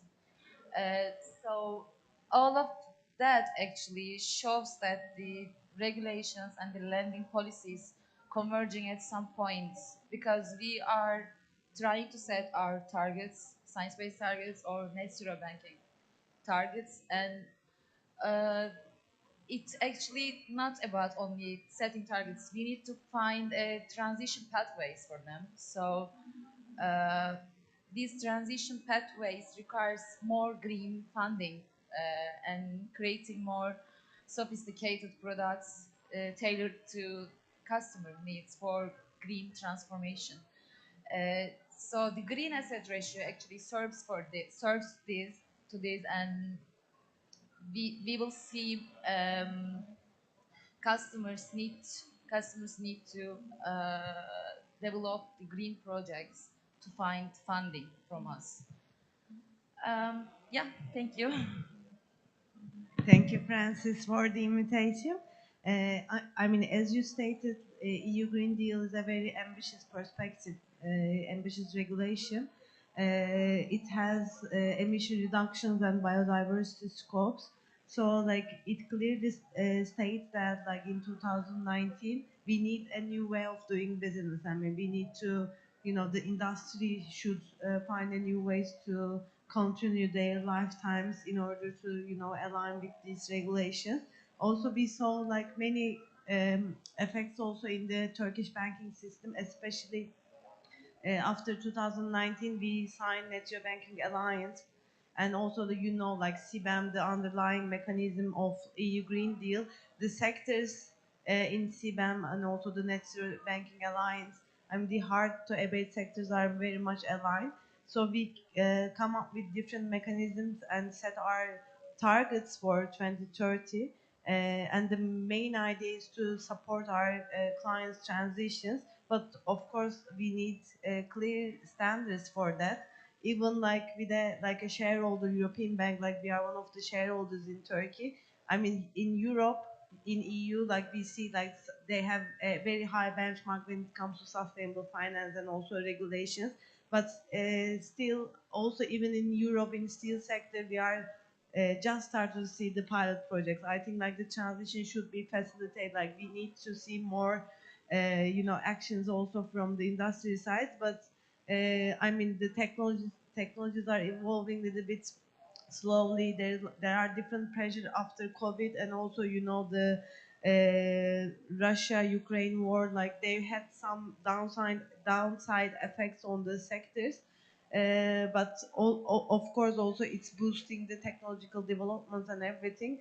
I mean, as a group, the main focus is right now try to find ways to support our clients' transition finance activities, to try to create some closed loop project finance deals. We were one of the banks financing H2 Green Steel in Sweden. So like we learned a lot also from that project, that like we need to also create some demand also from the green steel off-takers. So, you know, there are different angles also on that side. So like I can clearly say that it created a new way of doing business in all value chains, and also like I think also Turkey has a little bit more urge to also create its own emission trading system, which means that also it's gonna help us to reach our 2053 targets to reach net zero as Turkey. Thank you. Thank you. Thank you for this opportunity, first of all. I mean, as being the last, there isn't much left to say for me, but I mean, I will repeat some of the things that my colleagues already said, because they are pretty much important. I mean, of course, the EU regulations will be affecting our life drastically as a banking sector, and also, of course, the life of our clients. But of course, one part is much more, which will be much more effective, the carbon border adjustment mechanism. Going forward, of course, it is designed to prevent the carbon leakage and, of course, ensure that the climate action doesn't affect the competitiveness of the EU corporates. That's why, actually, going forward, as we are one of the main trade partners of EU, our clients' life will be affected drastically.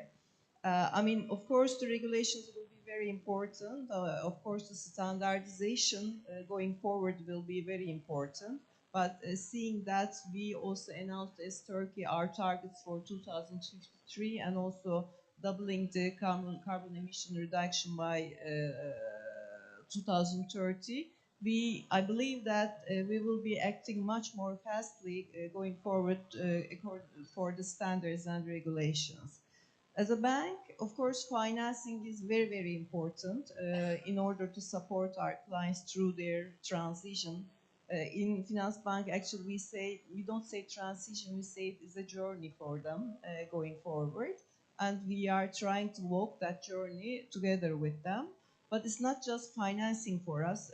During the panels in COP28, I usually hear the word holistic approach. I think it's true because I mean, for banking sector, I don't think it's just providing financing. I mean, it's just creating guidance, creating awareness, going forward with our stakeholders, providing tools for them to calculate, I mean, or manage their carbon emissions, and also create, of course, at the end of the day, financing with creative tools, creative financing alternatives to support them going through their green transition. That is what we're trying to achieve in Finance Bank, and as much as I know, through all banking sectors. Thank you. That's a very complete picture, and I'm looking forward to doing this together in the coming years. Now, let's hear a bit from the industry.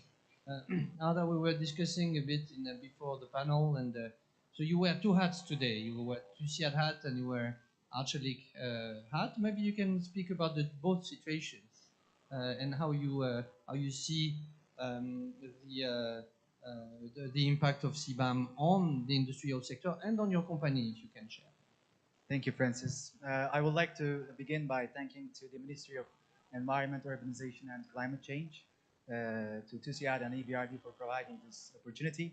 It's always a great honor to present our views in such a significant platform like COP28 and in this welcoming Turkish pavilion. Well, regarding to your question, well, CBAM will definitely have an enormous effect on Turkish industry, of course. For the past 2 years, it has been the hot topic, and it will continue to be in our agenda due to its complex nature, of course. It is the most powerful implementation tools of EU Green Deal, the CBAM, and it is critical because there are several sectors that are in the scope right now. For example, iron and steel, aluminium, cement, fertilizers, electricity, and hydrogen, which we have very large shares of exports in the EU. And the main challenge and risks regarding CBAM derives from the significance of the European market, of course, because almost half of our exports are directed to the European market. Sector specifically, when we look into the numbers, the share of European market for steel industry is around 40%. The market share of European industry for aluminium is around 60%. For cement is around 25 to 30%. So the market is very significant. And this will not stay as it is right now. It is believed that the scope of CBAM will be extended even before the transitional period, which ends in 2025. So there will be new sectors, for example, new sectors like downstream industries. So the whole story will be different in 2025. When we look at the numbers of these sectors, for example, the share of EU for electrical devices exports is around 60%. For machines is around 50%, and for automotive is around 65 to 70%. So the market is very important.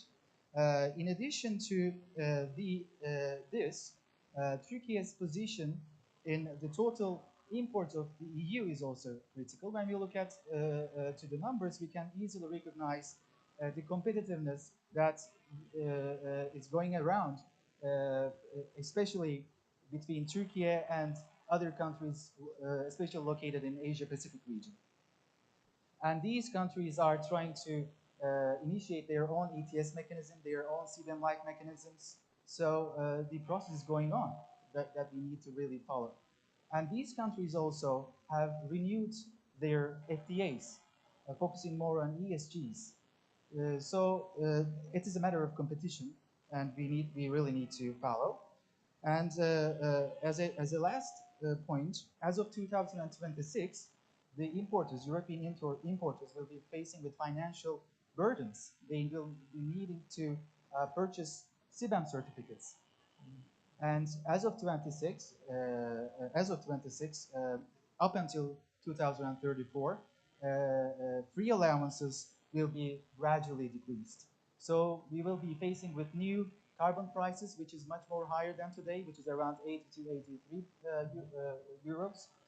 It was about 100 euros in the beginning of 2023. So we will be expecting the price increase. And as a very last point, funds. The European manufacturers are enjoying funds such as Innovation Fund, Modernization Fund, and all of the revenues gathered in ETS since 2005 and 26 onwards from CBAM will be directed to the advancement, technological developments of the European manufacturers. So the gap between European manufacturers and the rest of the world, including Turkey, will be much more higher. So, of course, CBAM will have a significant effect on the industry. That looks like a good old style protectionism, no? Well, yeah, we can. It's another topic of discussion. Yeah.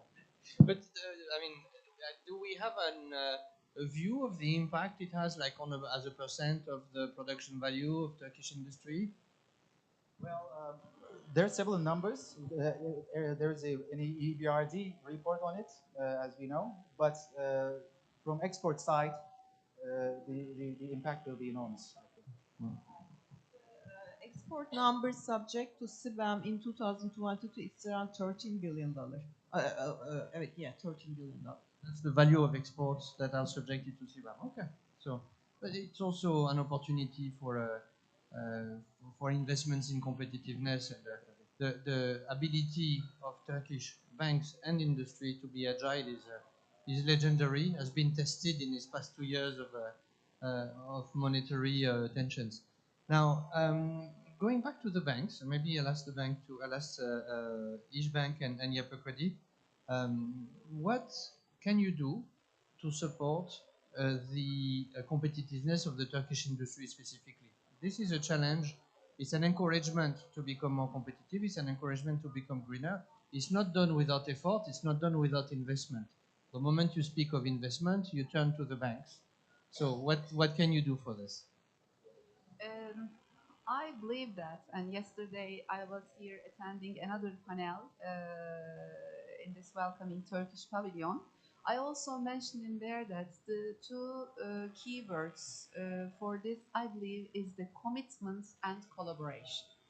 The Turkish banking system is already committed, and collaboration is good with starting with IFIs, with our correspondent banks, with the authorities, etc. It's good, but it's important to get the commitment of the Turkish industry.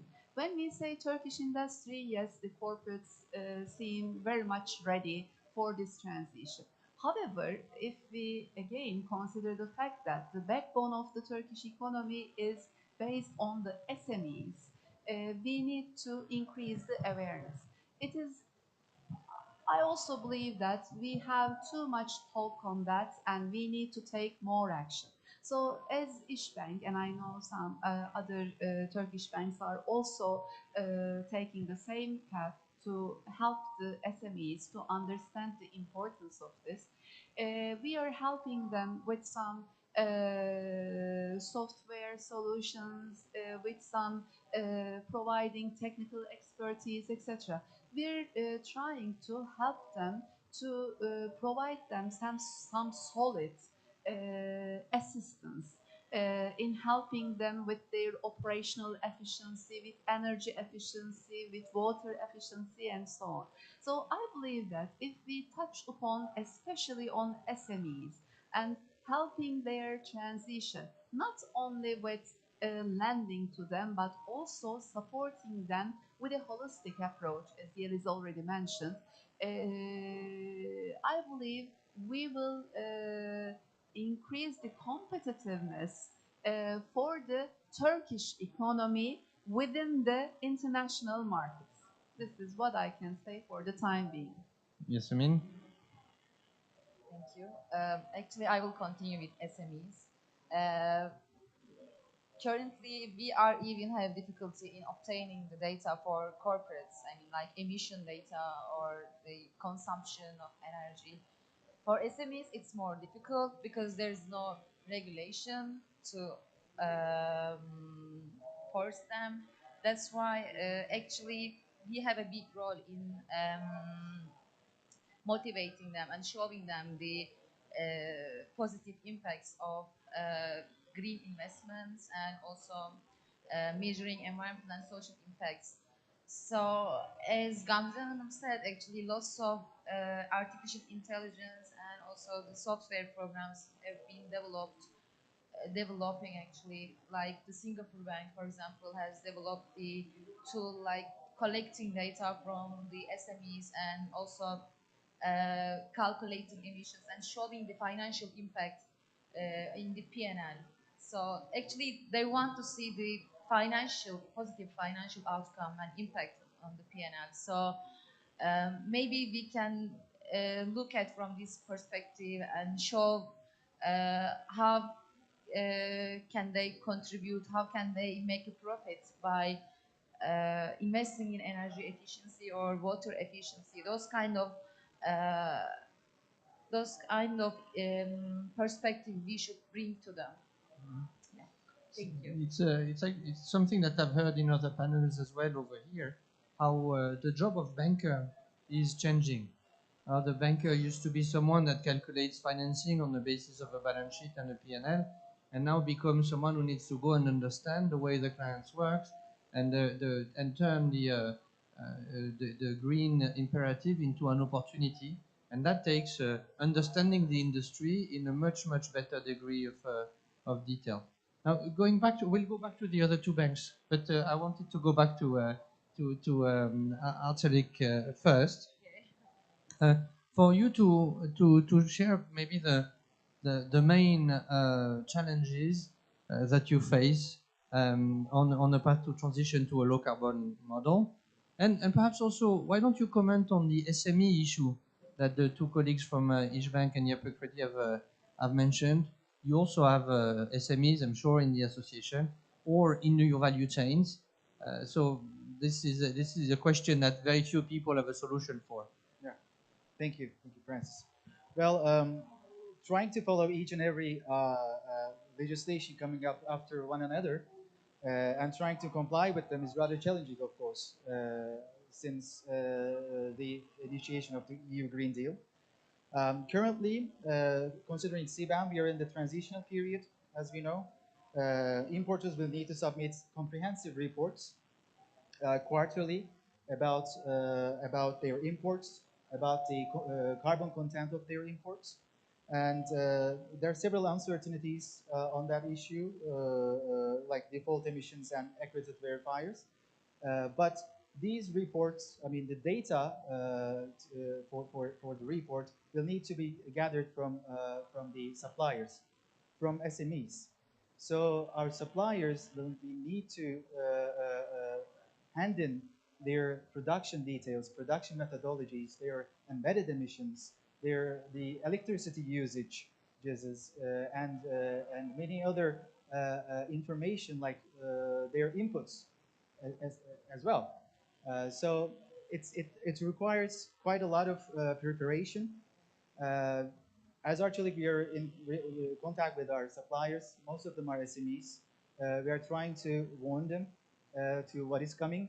We have just 7 weeks left to submit the first report, which is going to be at the end of January. So yeah, we are at this position right now. It's the situation needs higher amount of attention, of course. The cost of divergence, the cost of supply chain disruption against Turkish industry, I believe, is definitely higher than the initial cost of or the effect of CBAM to the industry. So we need to be ready as much as possible, as quick as possible. We need funds, of course, and it's very great to hear some examples from our banks. We need more advancement in green technology as well. So yeah, we need to be prepared. And you think, I mean, how much are you providing a methodology to SMEs yourselves? Is there like a nationwide methodology, or do you have to take care of your suppliers in your own way? We have to take care of suppliers. As TCAT, we have some initiations to we gather around a table and discuss the issue in detail. So yeah, we have 360 programs, for example. We have online programs that we are trying to cope with this situation. I'm sure the banks would also be able to distribute a methodology if we could come up with one, maybe working together in the future. Let's talk about products a little bit. Now I'm going to turn to the other two banks who didn't get their chance to speak last round, to Garanti BBVA and QNB Financement. And maybe speak a little about the products and services that you can offer to support your customers' reduction of greenhouse gas emissions and the green transformation. Who wants to start? Thank you, Francis. I mean, apart from like the sustainable finance products that we are already providing, what we are doing like recently is we introduce a new pillar to our clients, like ESG advisory. Because I think it's very important. Like what we are realizing is, of course, like all segments within the bank, they need some, know-how in order to keep reducing their emissions for CBAM and also for other regulations. But recent studies, some local studies show that like even like biggest 500 clients in Turkey, the only 17% of them has a a high quality of non-financial reporting. So like what we are doing is try to not divert from our clients because they are not aligned with our 2030 or 2050 targets, but we are trying to push them the laggers in order to start with their debt frameworks, sustainable finance frameworks, like bond frameworks. We are trying to advise them net zero when it comes to the setting the net zero targets, initiating some sustainability dialogues. Like we are trying to present like the innovations in their sectors. The second pillar is like after the hard to abate sectors, we realize that we need some sectoral expertise in order to also judge, the transition finance investments. So what we are doing is right now, like we brought some industry experts also within the bank. So we are trying to speak same language with our clients in the cement, steel, auto, like aviation, shipping sectors. So we are trying to understand the needs. We are also trying to understand the constraints that they are facing in order to also help them and tailor the sustainable finance products. I mean, first of all, I need to say that, I mean, of course, as banks, we are always in competition in terms of covering clients. But when it comes to sustainability, I'm happy with this competitiveness because, I mean, it's creating a drastic positive impact in order to reach to our clients. So I always monitor what my colleagues in other banks, other sustainability teams are doing, and try to implement those products and ideas to our services, of course. I mean, so it helps in a way. And I hope that going forward through BRSA or Bankers Association platforms, we can find ways to work together in order to support our clients. I mean, of course, I mean, we have some, in terms of products, I mean, there are lots of products in our shelves for the, I mean, renewable energy and of course, I mean, energy efficiency financing. And I guess this will be the main topics going forward globally in our agenda. But on top of it, there are two new products in our portfolios that I want to discuss. First of all, we talk about financing, as it is very important for us to find funding in order to support our clients. We recently, 3 months ago, introduced Green Deposit. It's a sustainable deposit, actually, which creates a way for our corporates to invest in green strategies of our bank. So in a way, we create additional funding through our deposit base to green strategies. And the other one is mostly regarding the CBAM. It's a green transformation program.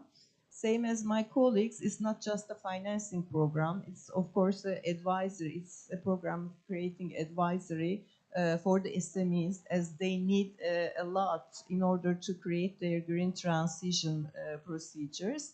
And, of course, try to create additional financing for them to support this green transitioning. And additionally, of course, I mean, measuring and following and managing the carbon emission levels of SMEs are very important. We have collaborations there, for example, with TOB and Kamptonomi and also İşbank. We provide tools for our SMEs to follow their carbon emission levels and manage them. But I mean, it's important that what we provide to SMEs for CBAM to create from one platform and easily accessible. That's where we try to use our digital strength. I mean, we have a platform, Digital Bridge. Soon we will be providing a holistic approach, including advisory, calculation platforms, and reaching financing easily through Digital Bridge. It's Dijital Köprü in Turkish. And on the financing side, we are trying to be more creative to create KPI-linked, sustainability KPI-linked financings in order to, I mean, our SMEs to benefit for cost reductions once they reach their carbon emission reduction targets. In a nutshell, these are the few products recently actually introduced by our bank. You can expect a discount when you reach the carbon targets. Good news, no? Good news. So let me now turn to all with a little bit of concluding remarks, and then we'll take a few questions from the audience. In terms of kind of really in a nutshell, if you have a message that you want the audience to take home, how would you describe CBAM for your institution and your sector? Is it a threat, a risk, or an opportunity, and why, on balance? Well, I won't say it as a threat. It has some risks in it, of course, but I strongly believe that we need to focus more on the opportunity side of it. CBAM has the potential to cause disruptions to the current state of international trade. Probably for a while, most countries would be obliged to reconsider their current developing strategies. Export-led growth, highly dependent on heavy industry with current technology using fossils, will need to be reconsidered, of course. Access to finance and information sharing is critical for Turkey and for all countries around the world, including the EU, of course. We need to reduce emissions collectively. The crisis that we are facing right now is a global one, so the solution must be a global one as well. As Turkey, we have a very great location. We have great human capital, great R&D capabilities.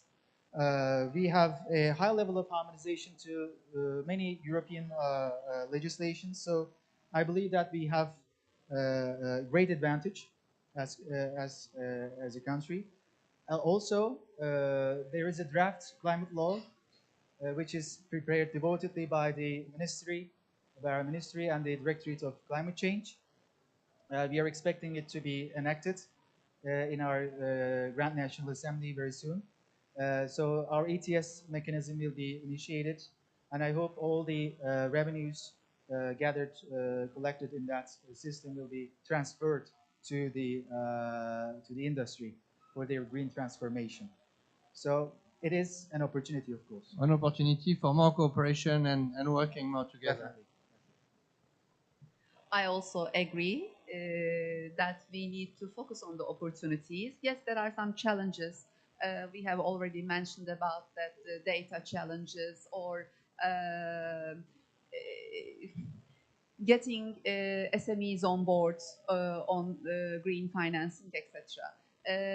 But these are challenges that we can definitely overcome with. I would like to touch upon maybe at this point if CBAM is very important especially for the Turkish exporters. And we know the fact that they are all spread within the country. And we shouldn't forget about the earthquake region. And we know that they are strong exporters to Europe in terms of agriculture products or manufacturing products. So when we are focused on the CBAM regulation and try to be aligned with it, we shouldn't forget about the S component, aspect, social aspect of this journey as well. So we need to be more inclusive. We need to be more touching upon the social aspect of the issue. So that's why in the beginning of the panel, I mentioned about the collaboration. So collaboration and commitment, not only with the green financing, but also with the inclusive financing and considering about the social aspects of being aligned. Thank you. And certainly, I mean, as we are looking together at how to build back in that region, building back in a better way, in a more energy efficient way, and so on, will enable to or will help kind of work on the challenge. So we're very, very happy that we're partnering with Turkish banks on this. Thank you.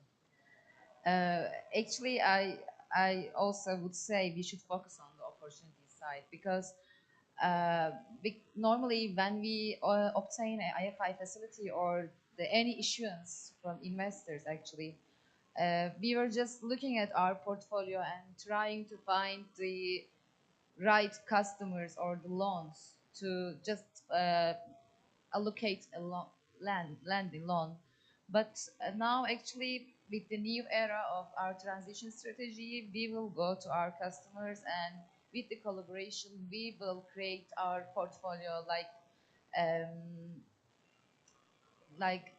showing them the green projects and the needs, and also maybe if the economy, if the economy allow us to offer lower interest rates or the lower prices for them, and when it's merged with the CBAM, it will be great opportunity for us, also for the SMEs. Yeah, thank you. Thank you. I mean, from a banking perspective, I think it's mainly like opportunity. Like we see as a bank, like this is a huge opportunity also for us because the transition finance gap is huge. So like we will be the part of this, you know, like the financing of this project. And also CBAM will create somehow like I think like CBAM will help us to also de-risk this project, like because we will be able to price the carbon. Like we are right now, we are mainly focusing on like how much emission reduction that this project will create to the companies. But in order to make the financial returns a little bit strong, like we need to price the carbon also for the future, because otherwise, I mean, we are not gonna reach the desirable returns, like financial returns for these projects in a short term. So I think like with the help of CBAM, the local emission trading system, like we will be able to price the carbon and try to, like be a part of this financing. And also like another point could be like also like with the help of this new technology developments, we started to invest in venture capitals. Like we have 5 different pillars that we are investing in venture capitals. For example, carbon capture and storage, hydrogen, new agriculture techniques and everything. Also, we are seeing that portion as a financial return. Like with the help of this venture capital funds investments, we are not only providing new, like technological developments to our customers, but we invested as a group over 100 million euros last year to this venture capital fund. I think we will be able to receive some, financial return also from that side. Thank you.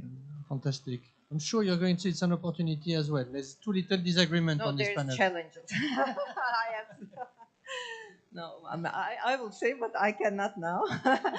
No, I mean, first of all, I mean, for the short term, of course, I wouldn't say it's a threat, but there will be challenges, of course, for the SMEs. I mean, as an increased cost, of course, and more competitiveness in terms of export. And of course, this will end as a risk for us in terms of creditworthiness of the clients going forward, and of course, the climate risk of our portfolios. But I mean, as a banking sector, I mean, I believe that we can manage that, as we already started working on this route, on this journey, in terms of creating new products, in terms of leading our clients with our advisory. So, I mean, in a way, we will change that challenge to opportunities going forward with creating new tools and products. It's, I must say, we're going to prepare questions, please, in the audience, because I'm going to turn to you now. But, you know, next year it will be 15 years that we work in Turkey as EBRD, and I must say I'm every year a little bit more impressed with the Turkish industry and with the Turkish banks and the agility and the inventiveness, and especially on the question of climate and energy. I've seen the conversation change completely over the past 15 years, from a reluctance to exit coal to embracing the future today. So I mean, I'm really impressed. Over to the audience. Do we have a question? There is a question. Please introduce yourself. I am Halil Metin from Conveyor. I'm the suppliers for the white goods sectors. I have, first of all, thanks to all participants and informations. Yesterday I had another panel which was mentioned about the effect of Turkey on globally. They mentioned that for total emissions of global, an effect of Turkey is 1.2%. And biggest part is coming from USA plus China and Europe, that is 55%. As a Conveyor, we have different plans. Some of them are established in Europe side and some are in Turkey. And I know the both sides, how it is worked for CBAMs. And maybe these questions could be related to Arda Bey, who can know better than us. We are not against to do actions about climate and our journey. No, we are doing. The question is, as we check the both sides, the pressure that we have on our shoulders bigger than the European suppliers. I'm asking by myself that there should be another regulations for biggest economy on globally, and the regulation should be aggressive than the others. And that's the question. What do you think about it? Very good question. I mean, there's a difference in timing normally to reach the net zero, but Turkey's target is very, very close to that of the EU in terms of it's only 3 years after. So indeed, it's a lot of pressure. Maybe you want to comment on this? Well, yeah, we are facing with a lot of pressure, and there are so many regulations going on in the European Union. We're talking about the EU, but there are some other regulations like CBAM-like mechanisms around the world as well, in the United States, in Canada, in China. So we are, as Turkey, we are trying to initiate our own ETS mechanism as well. So at the end, all of these mechanisms need to be linked somehow. We need to find a point so that they can work together. These mechanisms should not pave the way for protectionist mechanisms, or should not prevent international trade. Rather, it should pave the way for more cooperation, more cohesion between regulations, I believe. And if I may, Turkey's proximity to the European Union provides it an advantage as well. Yes. We don't take into account enough the emissions that come from trade, from transport, yeah. and I think it will now be taken more into account. So that's an advantage for, at least for exporting to the EU. Exporting to the US maybe not as much, but for exporting to the EU. Would any of the banks want to comment on that question? Or Sorry, I was going to mention about the proximity of Turkish market to EU. This is an area that we need to take into account. And also, I should mention about, I agree with what Hasan Bey just mentioned. Yes, there should be more focus on just transitions. It should be fairer. Maybe as an emerging markets economy, also Turkey should be given the opportunity to benefit from the just transition funding, considering that we have just an earthquake, a very devastating earthquake in the southeast part of the Turkey. So we should also focus that aspect as well. It should be maybe a transition, but with some relaxation points in there. But anyhow, I agree with what Arda Bey just mentioned. At some day, they are going to be converged at some point with the transition. do we have maybe another question in the audience? Yes, at the back. Again, please introduce yourself. Hello, my name is Mehmet Çavuş from HTERA. We are doing hydrogen transformation in 9 countries with our research and development teams. Also, I am a Turkish national people. So we have demonstrated and get feasible solutions in different sectors, in steel, cement, and different industry parts in Turkey. But the problem of Turkey is we have more different renewable resources, but the banking mechanism is not, I think, enough to achieve the renewable energy transition of the industry. Because, for example, we have developed our products firstly in Turkish industry inside as a model factories, but we saw that if we achieve and succeed them to produce green products, because they have more opportunities than the European Union factories, because they are near to the UA, and also they can find renewable energy to produce hydrogen, green hydrogen. But these investments are minimally half $1 billion in Turkey for big companies. There are some finance mechanisms which give the credit with the currency euro, but Turkey's inflation and Turkish lira's position afraid the investors. So what you want, or what we can do with the banks about the green transformation of the Turkey, about the financing long term in Turkish liras? Thank you. I think it's a question to the banks, but to be fair, it should be a question to the central bank and to the Ministry of Finance, because you cannot work with a macroeconomic independent of the macroeconomic policy of the country. And believe it or not, banks are not responsible for inflation. But over to you.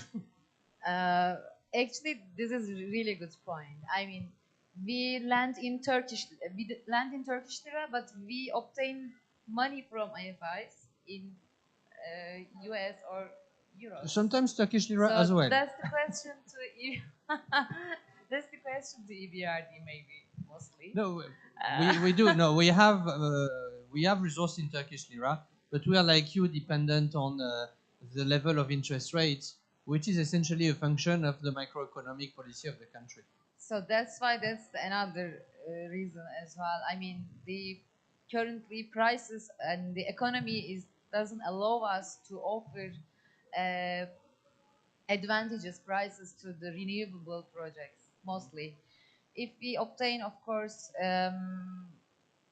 facilities from investors or IFIs, we may have, but otherwise from our own sources, it's quite challenging.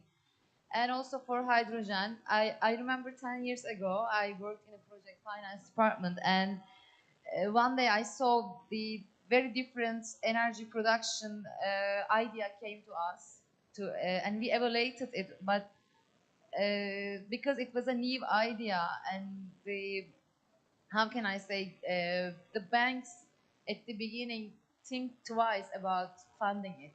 So they want to see how this sector will develop and improve, so to be on the safe side.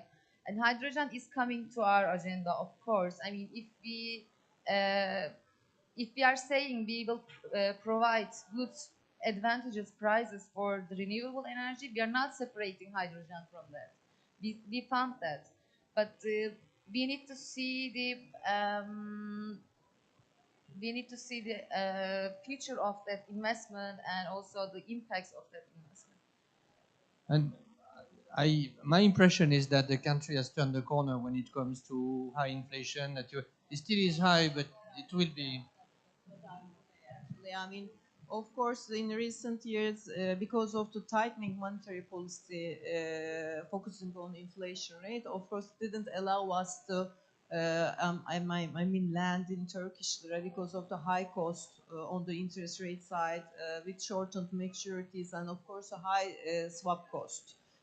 These are the main reasons. But with the recent positive progress on the economical side, I think we will be able to extend the maturities and land in Turkish lira going forward in 2024. And then we will, of course, be focusing in different energy transition ideas. CBAM and monetary policy conspire to bring opportunity to Turkey in 2024 and 2025. With this, I think we've run out of time. I want to thank my panelists very, very much for a lively discussion.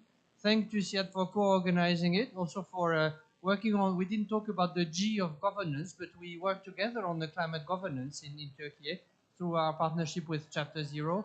So thank you for that as well. And thanks for an engaged audience. Not everyone has questions in every panel, so I'm very proud of you guys as well. Thank you.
Yeah.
Hello, everyone. Welcome. Um, First of all, I want to thank the Republic of Turkey's Ministry of Environment, Organization and Climate Change for creating this wonderful panel and letting us be in this wonderful organization. My name is Emir. I'm a board member and president of Communication Committee at Yuvam Dünya Association. We thank you all for being with us today. The fundamental question that brings us together is how we can make our lives more sustainable in this world. A question that is on all of our minds. The answer is simple, by stopping the climate crisis. But however, the road to this answer is quite challenging for all of us. To progress faster on this path, the United Nations set up Sustainable Development Goals in 2015.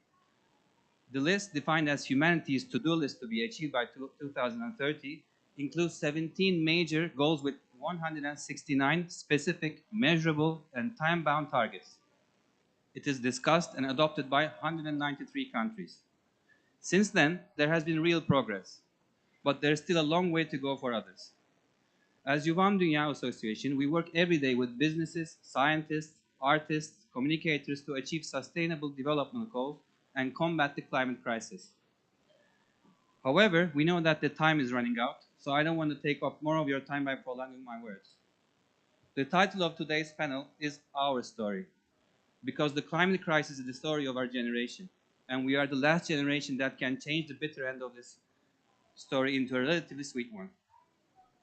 Today, with us for this global mobilization story called The Fight Against the Climate Crisis, we have our national athlete Şayka Ercüment,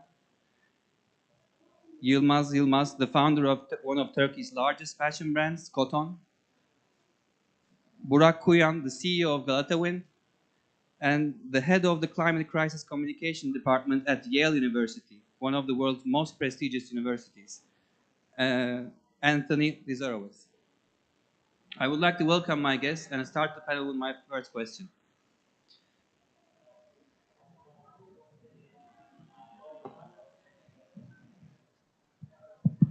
So, Anthony, my first question will be to you. This year, we've witnessed alarming climate and weather events. Smoke from Canada's forest fires blanketed many cities, including New York. Italy faced glacial floods in midsummer. India endured floods. Africa faced drought, and Turkey, Greece, and many other European cities spent the summer amidst news of the forest fires and health issues due to the extreme heat.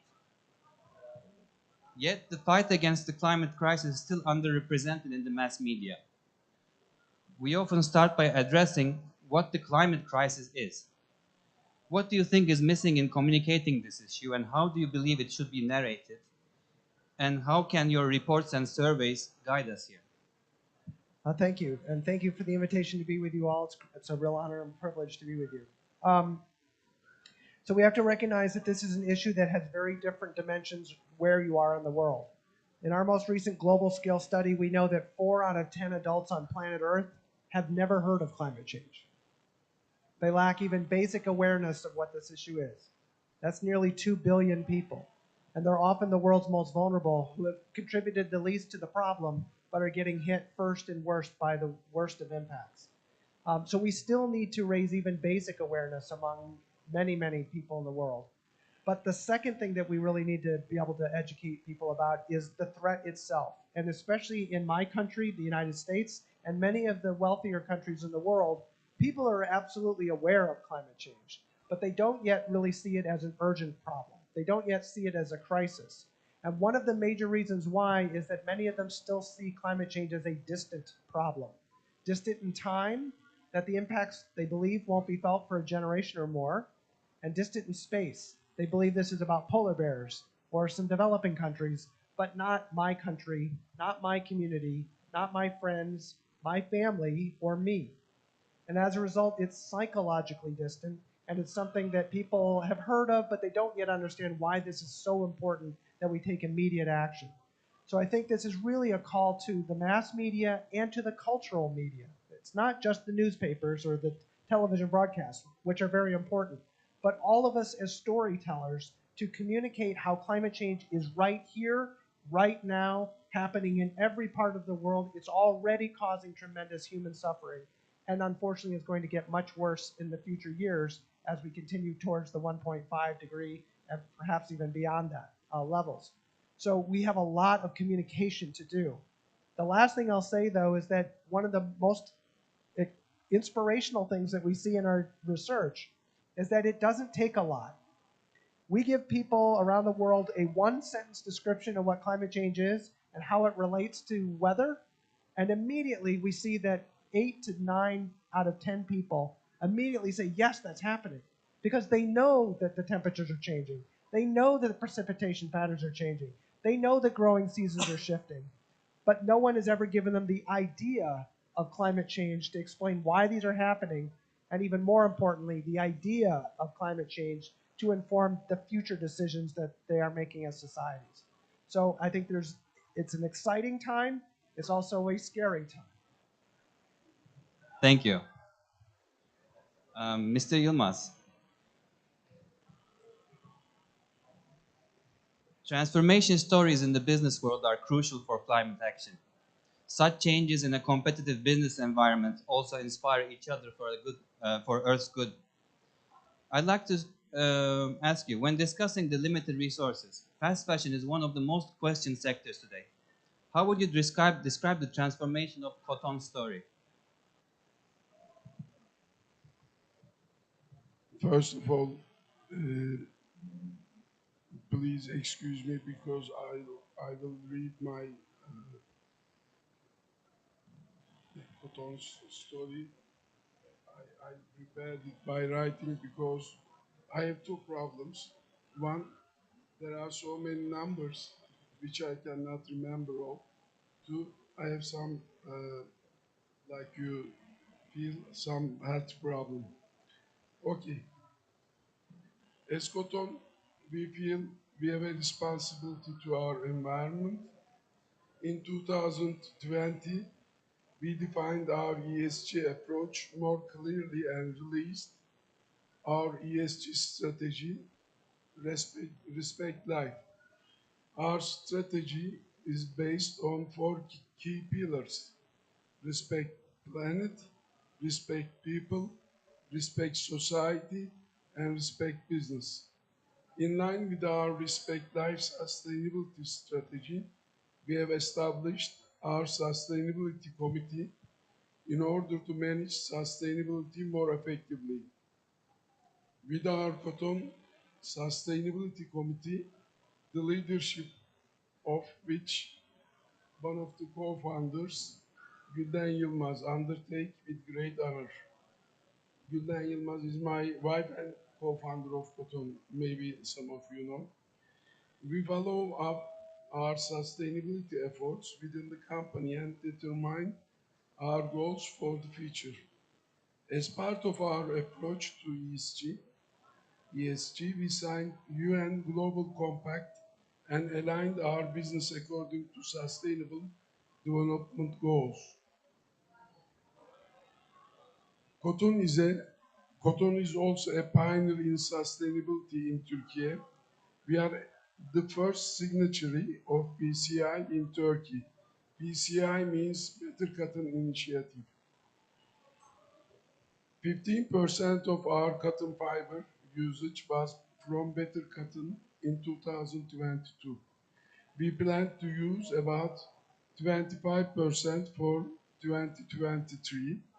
We are also close to our target and committed to use 50% in 2025. In 5 years' time, by using only Better Cotton, we will save approximately 8 million liters of water. This is equal to the water usage of 25,000 households for a year. 5 tons less usage of chemicals and 750 tons less usage of chemical fertilizer. Also, by the increasement of efficiency, we will harvest almost 1,100 tons of more cotton fiber, which is equal to 4 million t-shirts. As a woman-friendly company, we are also one of the signatories of UN VEP. Let me now share more of each 4 pillars of our ESG strategy.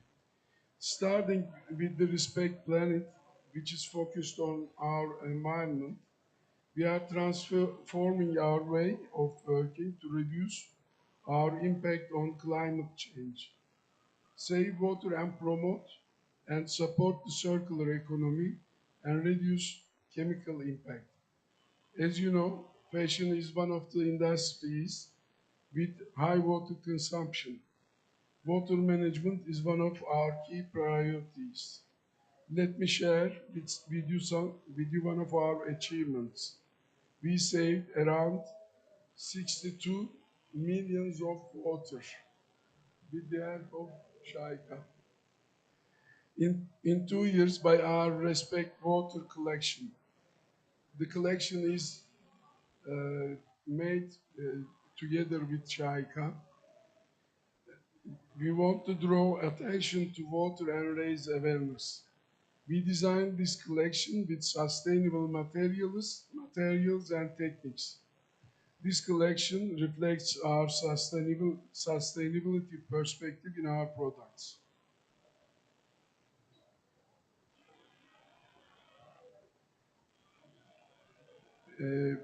We are also one of the pillars, as I told you, it's respect society. We are committed to gender equality in line with international standards.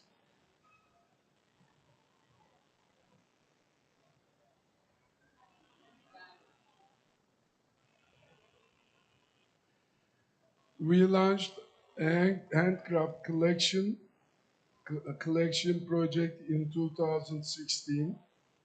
Product of this project has accessories and stitching on it made by hand. Through this project, we enable women, especially at southeast region of Turkey, to play a more active role in social and economic system. Since its launch, more than 6,000 women had the opportunity to join the economic system. With, with, with the We Are Equal project, which aims to ensure gender equality in our supply chain, we encourage companies in our supply chain to improve the business environment for their female employees.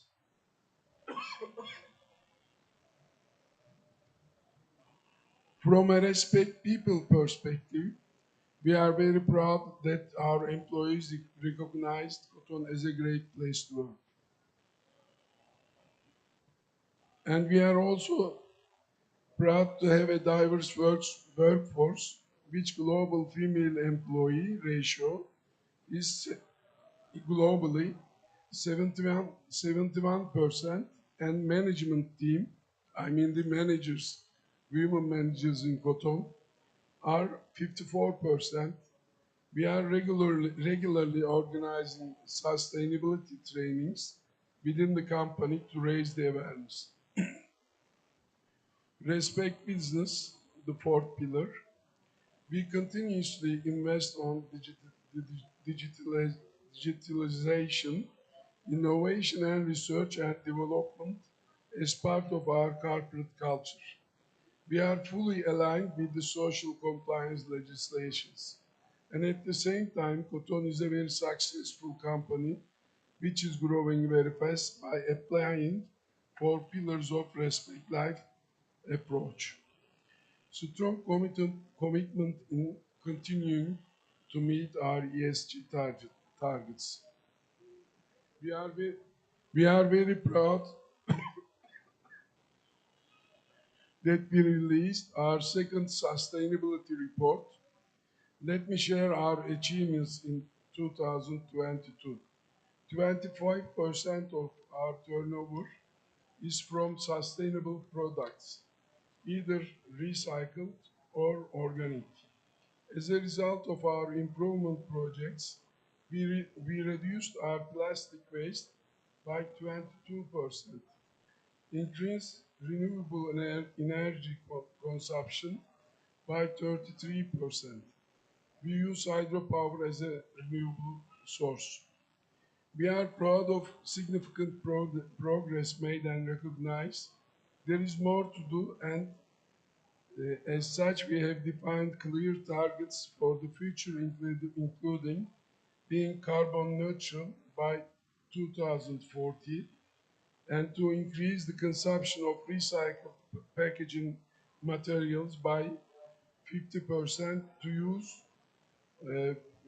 100 renewable energy in our operations by 2030. Thank you for walking us through Coton's journey on this, and we hope you inspire more companies and we can grow this all together. So my third question will be for Burak. As you know, energy transformation is a very hot topic in COP28 this year. And do you think this aspect has reached a level of social awareness? And how do you narrate this story with Galata Wind to create the required awareness and demand for people? Thank you for the question. Energy transition is a key issue all around the world as of now. This is getting awareness all around the world. But energy transition is not a choice, it's a must for the world that we are living in. Because if we don't change the way we consume electricity, then problems getting bigger each day. Recent IPCC report pictures us very bad situation, drought, severe storms, forestry, fires. So we have to act, and starting for that, I think energy transition plays a key role in this one. When we come to social awareness, as Mr. Anthony has mentioned, 2 billion people in the world are not aware of climate change. This is a huge figure. As he said, since it doesn't affect many countries as of now, people say, oh, we don't have that problem, but we do. That's for real. That is coming, and we have to act now. I'm sorry for putting it like this, but social awareness also should come from the governments. I think all around the world, people should start to act and inform and do something to their governments that create this social awareness in government scenarios. Because if we don't, we won't be able to succeed with 1.5 degrees target by 2050. So this is a very key issue, and all of us should say that the king is new in this matter. But no one is really helping to say that, because everyone is afraid of the economic interest, social interest. But however, if we don't do this, we will be ending up with a world that cannot be livable. So we have to leave the next generation the livable social welfare world. So this is our subject to do that. When we come to Galata Wind is a 100% renewable company. I'm sorry, like by renewables, like we have to define the renewables as well when we are talking about this, because everything is not renewable. Like for me, if you asked me these questions 10 years ago, I would definitely say, yeah, hydro power plants are renewables. But as of today, the information that I have, the ideas that I see, the more readings that I have, I don't think hydro is a renewable asset, because it has lots of climate change among the cities that is planted. Therefore, like for us, as Galata Wind has defined the renewable as solar and wind. So we are aiming to grow with these two assets.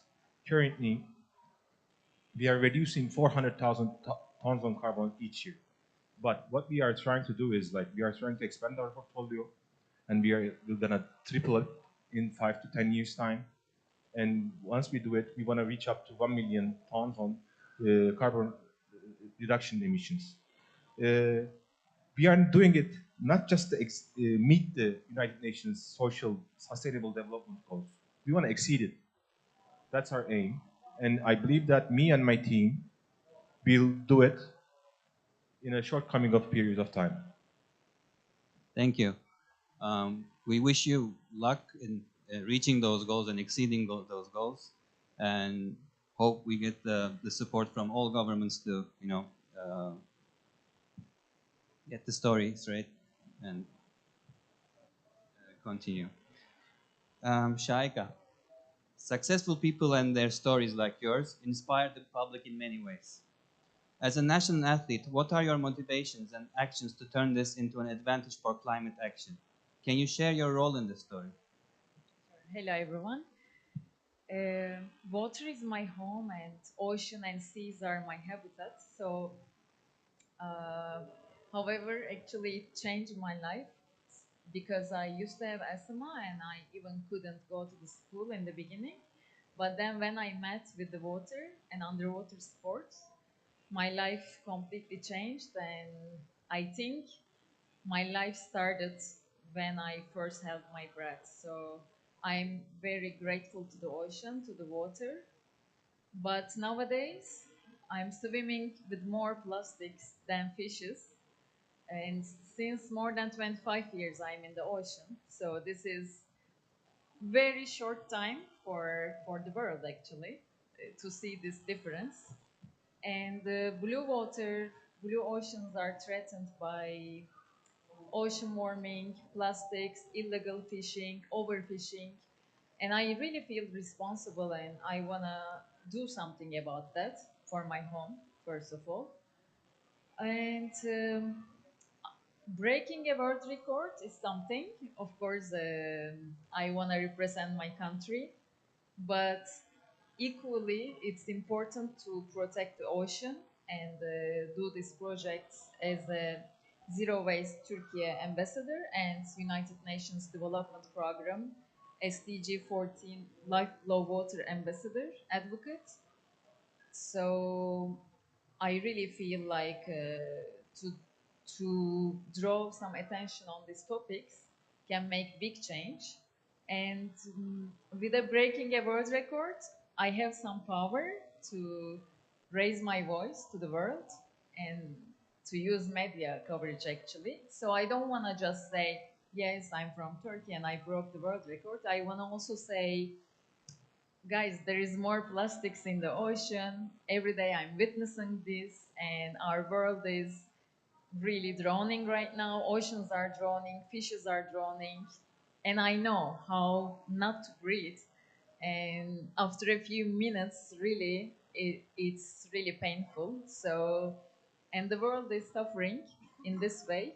So if I have little power breaking a world record to the world, then I want to use this power in this way, in a good cause. And I think, as Gandhi said, I want to be the change that I want to see in the world. So, Thank you. I mean,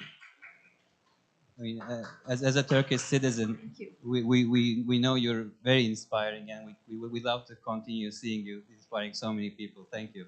thank you. So there was some actually projects that subjectively we started, and one of them was for the kids. That I wrote a small storybook for the kids about under the water, and United Nations Development Program helped me to write this when I was in a research in Antarctica for plastics. And we also do this collection with Cotton, Respect Water Project. So whatever we do, wherever we go, I try to be part of it, and I'm trying to change what I can do in a good way. I'm also a nutrition specialist, and there is also a very big area about food consumption. So we have some projects also there. But I think one of the most important projects was to make some awareness dives and made some underwater videos, because when you show people this part, then it makes an effect, and it makes you think about it. For example, we made a zero waste dive in Bosphorus, and there was full of plastics, and people couldn't believe, because whatever we see on the surface in the water is just 15% of the garbage in the ocean, and most of them are under the water. So I'm witnessing this every day, but not everyone sees this. So I feel responsible to show this to everyone, that what's going on under the water. Thank you. Anthony, my next question will be to you. As I mentioned in the beginning of the panel, there are established sustainable development goals. What are the important things to consider when designing communications that go beyond these principles for institutions, brands that determine their purpose marketing activities? Are there any golden rules you can share with us from your surveys and experiences that can guide us? Thank you. Great question. And I would say one of the most important cardinal rules of effective communication, and this is true in business, it's true in politics, it's true in sports and in news and everything else. The key principle is know your audience. Who are they? What do they know? What do they think they know? Who do they trust? Where do they get their news and information? What are their underlying values? What do they already care about? And then how can you as a business, as a politician, as a civil society leader, go more than halfway to meet them where they are, not where you are. To meet them where they are and to help them take the next step in their learning journey, their action journey. And I think that is really what we see all over the world, is that one of the greatest challenges, but also one of the greatest opportunities of communicating about climate change is that climate change affects everything and everyone. This issue is about the life support systems of the planet. Every single human being, every more than human being, living human being on the planet has a direct and real stake in the outcomes of what we decide at these kinds of meetings. And so what that does is it gives us an enormous opportunity to talk about climate change in ways outside of just the science, not just the business, not just politics, but you should care about climate change if you have asthma. You should care about climate change if you like chocolate or Turkish coffee. You should care about climate change if you care about the health of your child. You should care about climate change if you're a person of faith. And you're asking the question, how can my faith guide the decisions and behaviors that we make today? Okay? The fact is that there are many, many roads to the truth. Okay? There's not just one pathway. And so that gives us an enormous opportunity to engage people where they are about the people and the places and the things that they already care about. So the Beatles were very famous in saying, all you need is love. And it's true.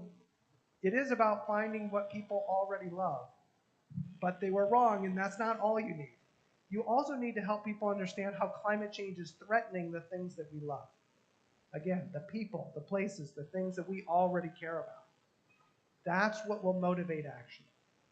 But the one last thing to say about that is that it's not enough to communicate the threat that we all face of climate change. We have to give people a clear understanding of the threat.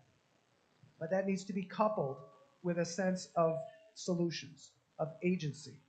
And that's one of the things that we see in our research over and over again, is that there are many people who now understand that we are facing an existential threat, but they have no idea what we can do about it. And that's the question in their mind. What can I do as an individual? What can we do as a community? What can we do as a nation? What can we collectively do as the world to solve this problem? So one of the things that we must start to do is to communicate more and more about the solutions that are already being implemented in fields as far apart as fashion and clean energy, and so many more. Okay? And people are very hungry now to know what those solutions are going to be. Thank you. So from what I hear from you, there is no one solution, but we can find different formulas. And with these formulas, we need to first know our audience and then relate with them. I think relationship is the key factor here. Thank you. Burak. Sorry. In Turkey, especially in the Aegean and the Mediterranean regions, houses with solar panels have actually been around for a long time, since our childhood probably. Our culture is not unfamiliar with this, the solar energy, for instance, thanks to the windmills in Alaçatı. Everyone has learned about the wind energy. Considering the world and Turkey, how much time do you think we have to switch to 100% renewable energy? And do you think we can achieve this by 2050? And what should we do to succeed? Okay. Hypothetically, it's impossible with today's technology to switch to 100% renewable, because, as you know, it's not a constant energy, renewable energy. But however, with the developing technologies, batteries, hydrogen, I think it's achievable. Let me put it in a short way. It's achievable, but needs lots of commitment, investment, equity, debt, regulations. Everything should come in together, and they should act in one condition. We will gonna switch 100% renewable because we owe this to the world, and we owe this to our kids, to the next generations. Therefore, it's achievable. As you said, as Turks, we are very close to Alaçatı and the solar panels at the houses, good old days. Yeah. Because we didn't have this kind of problems. But however, we have lots of problems as of now, and we have to resolve those problems with transition of energy. So what makes me naive on this issue is the development in the technology. Because when we were talking about first wind panels, like turbines, we were talking about 0.5, 0.3 megawatt installed capacity. As of today, there are 7 megawatt installed capacity with one tower. So with the technological developments, I think we can overcome the problem of fossil fuels, maybe not in a short period of time, but in a close time of 2050, yeah, it's achievable. And also, as Turkey, like we have to act, we have to do something regarding the targets that we have provided to last year in COP27, according to the numbers, limiting emissions to 693 million tons by 2030. Currently, in 2020, it was 523 million. So what we are saying, we are not reducing, we are gradually reducing the carbon emissions. So this is not the way that we should be doing it. What we have to do is like we have to, because we have a net zero target in 2053. To do so, we have to change our 2030 plans. If we don't, we won't be able to catch those targets in 2053. Thank you. So it's not that far away as we think. Yeah, I became a 50 years old guy. So when you were talking about, you know, the panels, the winds, it was my childhood. So it's not that far. Thank you. Mr. Yilmaz, my next question will be to you. As you know, all know, we're in December, but the weather is much warmer than usual, especially in Turkey and similar countries. This also changes the way we dress. I mean, by October we usually, you know, put more clothes on, get a sweater, maybe put a jacket on. But with the changing climate, I think the way we dress is also changing. How do you think this affects fashion and fashion producers, and how will seasons transform in the coming years? Actually, for cotton case, we are only producing our 80% of the garments we are producing in season. Only 20% of our merchandise we are producing before season. So it's not a big problem for cotton, but it's a big problem for world. You know, we are flexible, successful in business, but it doesn't bring back the seasons. Instead of changing seasons, I would rather say that we are losing seasons. There is no springs, there are no springs or no falls, and it affects anything, everything. I'm not sure about cotton plants will be sufficient for the future of our industry. So the problem is, as I try to say, much more bigger than to adapt your company accordingly. It's the problem of being or not being. Thank you. Shaika, you've shared with us your experiences as an opinion leader. But can you tell us what should people like you do to communicate the climate crisis to society? What would be your advice to other opinion leaders? I think awareness has key role in that, and of course education, and after that to start action. And maybe in education we should start educate the kids, and I believe the kids will educate the families, and whatever supports to harm the nature or climate crisis, I think the leaders should have some rules for the world, and this shouldn't be allowed. Like, I shouldn't have a allowance to use whatever I want from the world sources, because it's limited. You cannot buy it with money at the end. And for example, it makes me feel like when you lose your credit card somewhere around the world, you are immediately trying to cancel it or trying to stop it. And this is like solving a little crisis. So you are really taking action in that moment. You try to cancel it and stop it. This is how I feel when I see these big changes in the ocean and in the planet. Like, I feel like right now I need to do something. Right now we need to do something to stop it, because it's not rechangeable. We should do it now. So I really hope one day the leaders can feel how I feel in that way. It may be a little bit, but this can make a big, big difference, I think. Thank you. Again, it comes to the point where you have to relate. I think other leaders should be able to relate like you. So I hope not everybody sees like this much, negative actions, and you don't come head to head with stuff like you do to get related to the topic as much as you do. There's the easy way to make them understand. They should just try to hold their breath for a few minutes and understand how it feels. Thank you.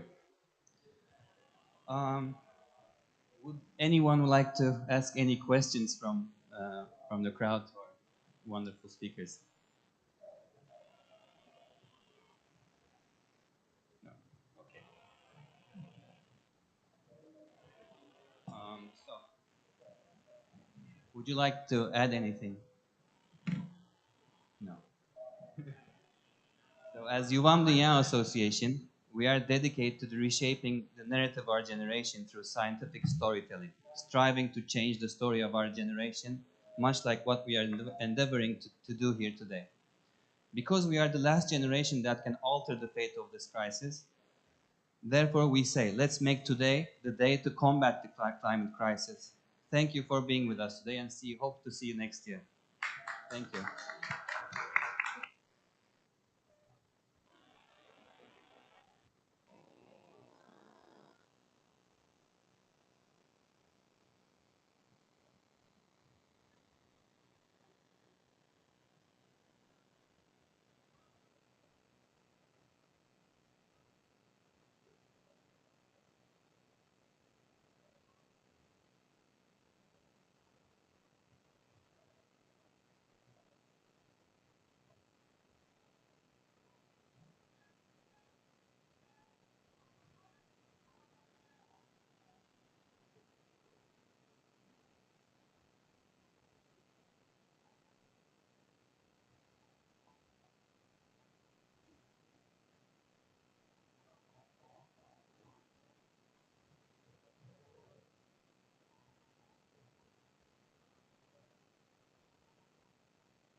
much.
aşkın olayım, seni ben.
Ses.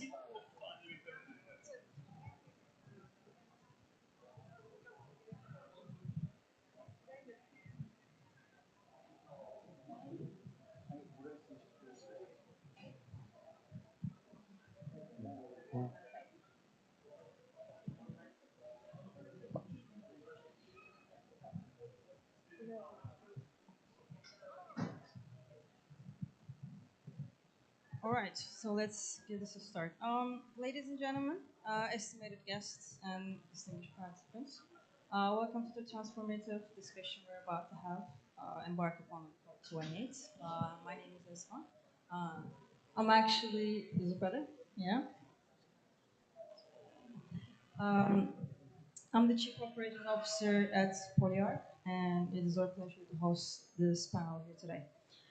We gather to explore the pivotal role of architecture and engineering in shaping a sustainable future for our planet.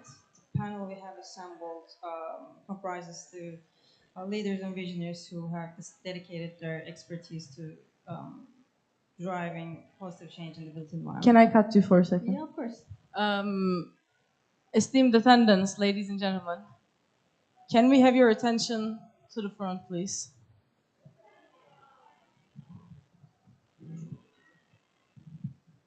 Okay.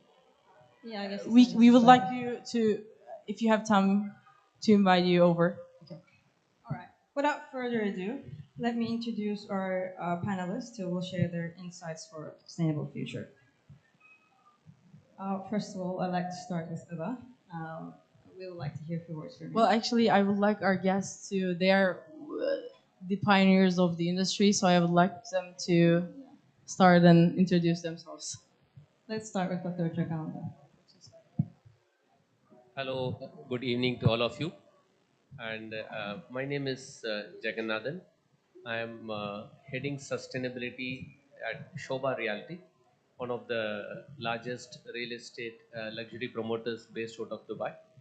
And my main job is to drive sustainability across Shobha's verticals. When I say Shobha's verticals, we have Shobha as a group is a backward integrated company which has its own development and strategic arm. It has its own architectural design and development department, including electromechanical design. It has its own construction department employing over 7,000 people. It has its own facility management. It has its own community management. It's got its own facade and interiors. So it's a highly backward integrated company with all the verticals as a part of it. Because of that, it is able to drive excellence, quality, consistency across its projects. My job is to look at strategies from the sustainability point of view and look at emission reductions.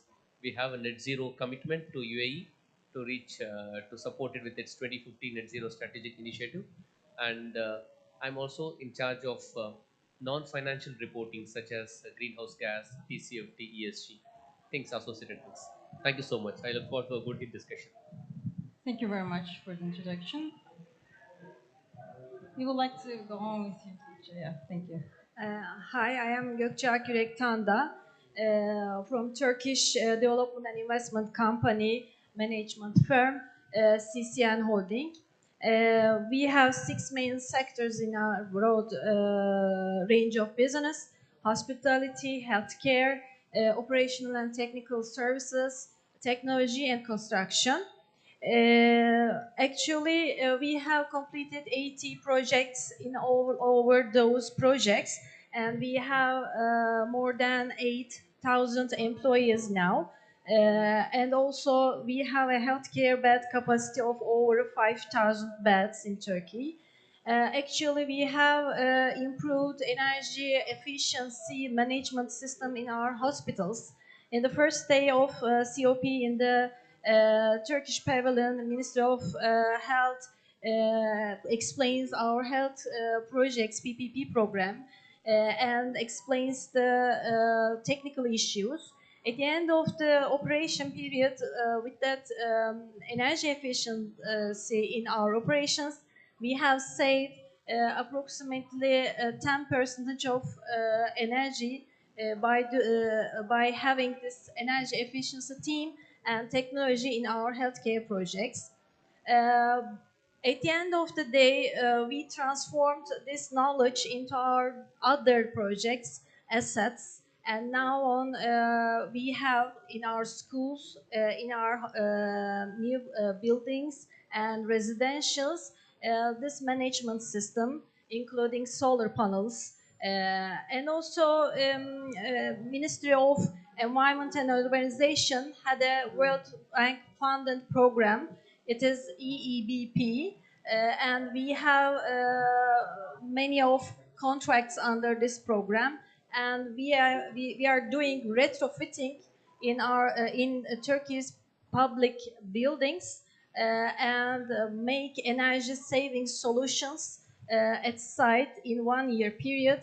And we are at the end of these projects almost 15 up to 30% of energy consumption degrees. So it is from our sides also e-mobility and green building certification in our own assets and nearby projects. We added those solutions too. So we believe in actually energy efficiency and green building concept in sustainability terms too much. And proud to be as a woman board member in a construction business. And also I can say our total women ratio in our board is half of the board members, and our employees, half of the 46% of our employees are women. So proud to say this point. Thank you. Thank you very much for the introduction. I would like to go on with Ms. İlkay. Okay. Well, thank you very much. Good evening. My name is İlkay. My background is private equity, M&A, corporate finance. I was in corporate life for 25 years up until last year. I worked in Bahrain, London, and Turkey. And last year, I actually quit my corporate job and set up my own company. Now I'm involved in impact investing in different capacities. I'm also sitting on the board of AXA Energy. In my impact investing capacity, I'm involved in energy transition, clean tech, and agri-tech projects mostly. Thank you. Thank you very much, Kadir. My name is Kadir. I'm representing Sustainable Impact Capital Holding. We are a venture capital, actually impact capital based in Dubai. We invest in early stage startups that is committing to United Nations Sustainable Development Goals, including in an area of water, climate, cities, hunger, space. And yeah, we are trying to commit to solving of those main issues that humankind is challenging. So yeah, we are active globally. We have portfolio of companies across the globe, and yeah, thank you very much. Thank you so much all for the introductions. Undoubtedly, you will inspire us with your knowledge and experiences and innovative solutions. So let's engage in a thoughtful dialogue that paves the way for a more sustainable and resilient future. To start the conversation, I would actually like to turn to Mr. Dragan. help us understand the challenges in embedding sustainability in architecture and engineering. Really do look to your expertise to help us understand the challenges in embedding sustainability in architects and engineering. Could you outline the current hurdles faced in the industry, particularly in relation to outdated technologies? Thank you so much for your question. When we talk of architecture or buildings from the standpoint of sustainability, it boils down to what sort of an environmental impact it has in terms of energy consumption, water consumption, waste generation. That's on the operational part, and what sort of an embodied impact, embodied carbon content the building has. In the current times, we are talking of net zero into the built environment by 2050. And we also know that buildings are responsible for over a third of global emissions. So when we talk of emissions, there are three components to it: scope 1, scope 2, and scope 3. Scope 1 relates to emissions that are at the site by burning of fuel. Scope 2 are the emissions from energy that are purchased by us through electric utilities. Scope 3 is the emissions from the supply chain, all the buildings, the concrete, the steel, the glazing, the aluminium, all that. When we talk of technologies versus sustainability in the architectural and built environment standpoint, if you are going ahead with outdated materials, outdated technologies, they are obviously going to lead to a building which is inefficient. Maybe extremely high levels of energy consumption for cooling, or high levels of energy consumption for heating, or high amount of embodied carbon because of inefficient materials being used. To give an example, let us take envelope for a moment. Now we are having a typical glazing or envelope with insulated walls. If you are using those advanced materials, which are sometimes intelligent as well, we have smart glasses, smart envelopes. They are certainly going to lead to a higher efficiency building.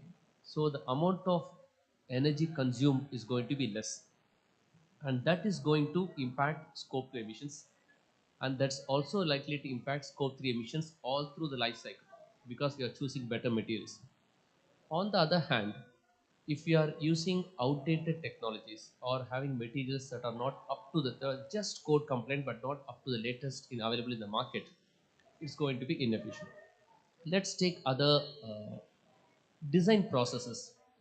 Now there are advanced technologies including BIM, digital twins. The digital technologies have taken a complete sway over several processes, design management and even construction.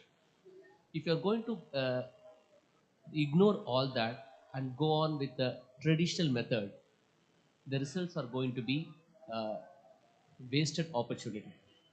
Now we have digital twins which are being used in an impactful way, not just on the to show, but where you create a smart architecture and have an impact on the community. So to me, buildings should embrace latest technologies, sustainable technologies, which are well matured into the market.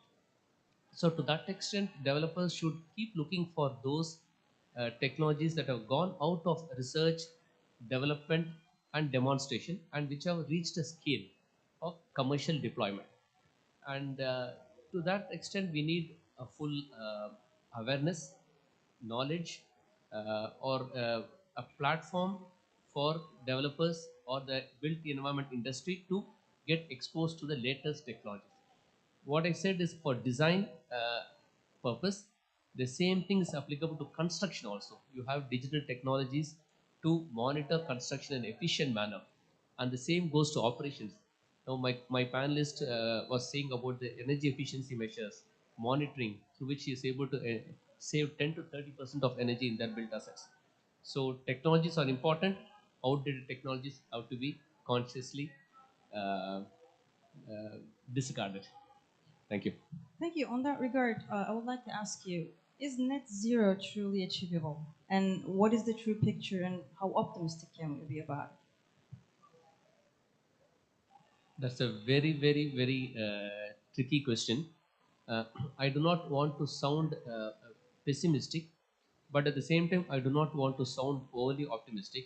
Let us break down the net zero. When we say net zero, we want to reduce all greenhouse gas emissions to zero by 2050. That means we are about 32 gigatons. When you talk of emissions, we have emission from power sector, transportation sector, industrial sector, and then agriculture and forestry sector, and subsector which is built environment. We are talking of a system where the complete power supply in the system in the world, global power supply is zero emissions, which is completely renewable or completely hydro or completely nuclear or a combination of this, which as such, as of today, the global renewable energy in the power system is 20%. There's still 80% to go to either renewable, either hydro or wind or geothermal, which is still going on. Transportation. We are talking of complete road transport, which are electric vehicles, and charging is done by renewable energy power. Shipping, aviation, industries. Industries are a high cost. We talk of concrete, steel. They are consuming a lot of energy and they are emitting. That should be zero. So, is it possible to go net zero in all that? To me, as of now, it looks extremely challenging because there are several known unknowns and unknown unknowns as well in the next 3 decades. We have less than 3 decades. We are depending on certain technologies which might become mature and come to commercial scale in the next 10-15 years. We are thinking of carbon capture technologies. We are thinking of so many startups which might eventually come to fruition. My panelists would know better on all those things. So considering all that together, we have set a target. We want to achieve that, but to what extent it takes us, it is as of now uncertain. But more than the outcome, I have a strong feeling that we should keep doing our duty. That there should be no stop on that. Let us try to do our best in all possible areas wherever we are associated with, in whatever sectors we are working with, and leave the rest to God. Thank you. Can I comment on this question as well? Yeah, please. Just to really add on to what you've said. Thank you very much for sharing that. Basically, I just want to relate your question to the COP discussions as well. For the first time this year, the stakeholder engagement report will be issued. And this is basically going to be showing, how much actually the countries have progressed since COP21 and since signing Paris Agreement. Basically, it's showing that we're far off from the 1.5 degree target. And latest studies show that, to basically reach the target by 2030, renewable energy capacity globally has to triple by 2030, and energy efficiency should be doubled by 2030. And the good news from COP28 discussions is that, that has been actually accepted by over 100 countries during this COP, which is the good news. But the bad news is we need to, scale down from fossil fuels. And unfortunately, that discussion hasn't been concluded yet. And I'm not very, positive on the outcome as well. So there are a lot of political issues. But if we do not phase down from the fossil fuels, getting to that target seems a bit impossible. Thank you so much for the input. That was great. And thank you for the breakdown on the net zero. I would actually like to turn to the ladies on the corner. In fostering sustainable practices, how does the role of permits and authorities and regulations contribute to overall framework? Thank you for the question. Actually, this is important issue because Public institutions should force all the parties with permits, with legislations, and etc. So, for example, codes, technical codes should be updated according to sustainability aspects. And also, financial incentives, tax incentives should be added into picture. Unless otherwise, it is not achievable for private sector to complete each and every steps of this way. And also we need a real qualified engineering because the traditional engineering solutions should be revised and also should wrap it up. For example, in Turkey, for a full newly building, we can complete all design procedures at most in 1 year period. But it is almost same for retrofitting engineering, for surveys, for measurements, for analyzing those measurements and to make the change regime of engineering. So we need more engineers, more survey methods, and more digital solutions. If we cannot measure the parameters, we cannot make a solution for the buildings. For sure, for new buildings, it is easier, I think, because if you have necessary finance, you can design it the first day and you can make it likewise. For qualified engineers, engineering processes, NGOs, and also universities and public institutions should improve programs, educational programs, to increase the energy efficiency engineers professions in the market. The private sector needs this also. As we navigate the complexities of sustainable development, one crucial aspect is enhancing energy efficiency in existing buildings, as you mentioned. Can you provide insight into the industry's commitment and strategies to improve energy efficiency in existing buildings and new structures, specifically in public buildings? Actually, the public buildings have got a great potential on that issue because most of them are old-fashioned technology, donated by old-fashioned technology and equipments. So, but also we missed the measurements. So we need to survey the existing statute of the buildings, then get the appropriate technology to inside it. So we have this potential, and actually public government has also support this, but it is slow because of the financial needs. Normal budgets should have this retrofitting budget also in it, but for now it is not the case. So if the necessary budget given to those projects and if necessary surveys can be done immediately, in Turkey we can complete all public buildings in terms of energy efficiency transformation actually. On these hopes to turning these hopes into reality, I would actually turn to my left, Ms. Ilkay. What is the significance of the impact investments in the promoting sustainable practices? And on that regard, can you also elaborate on what is the difference between impact and ESG investments? Sure, thank you for the question.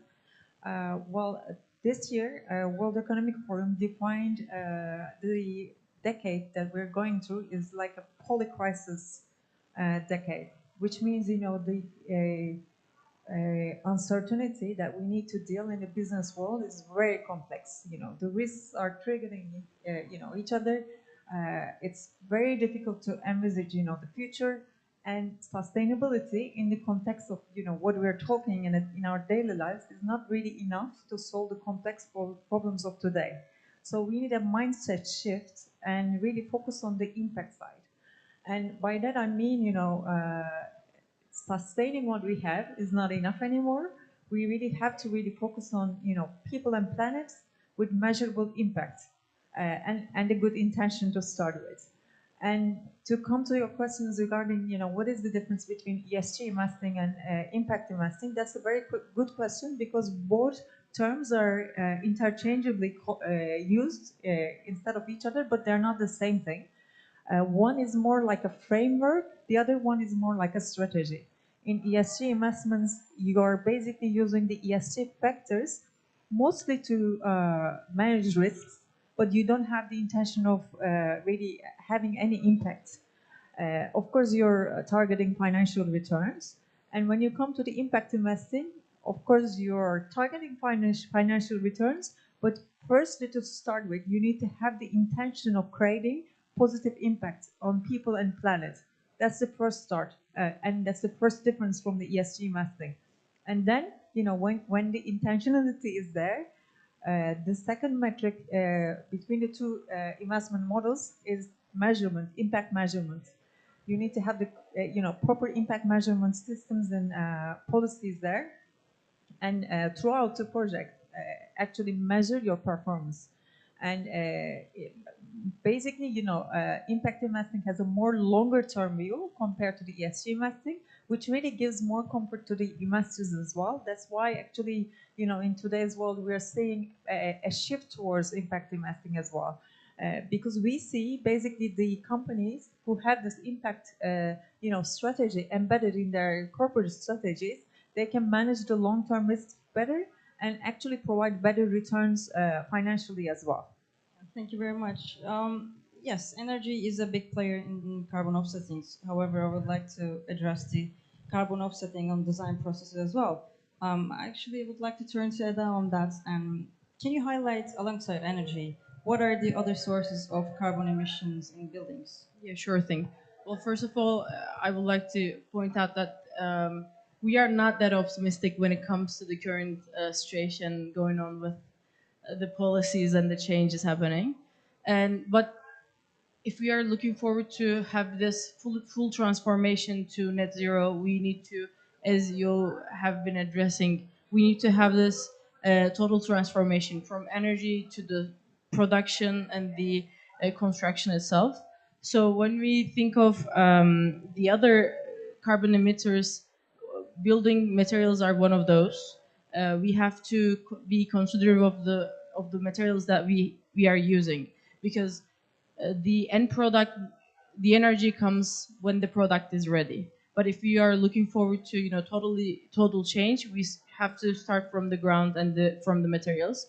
So starting from steel, iron, cement, the cores of the existing materials are the ones that we should also focus, as well as with the investing. So when it comes to changing existing materials, we are talking about large commercial size of production factories changing. That requires investing in large amounts, both in as governmental scale as well as venture capitals. So that would be one of the most important things that we should care about.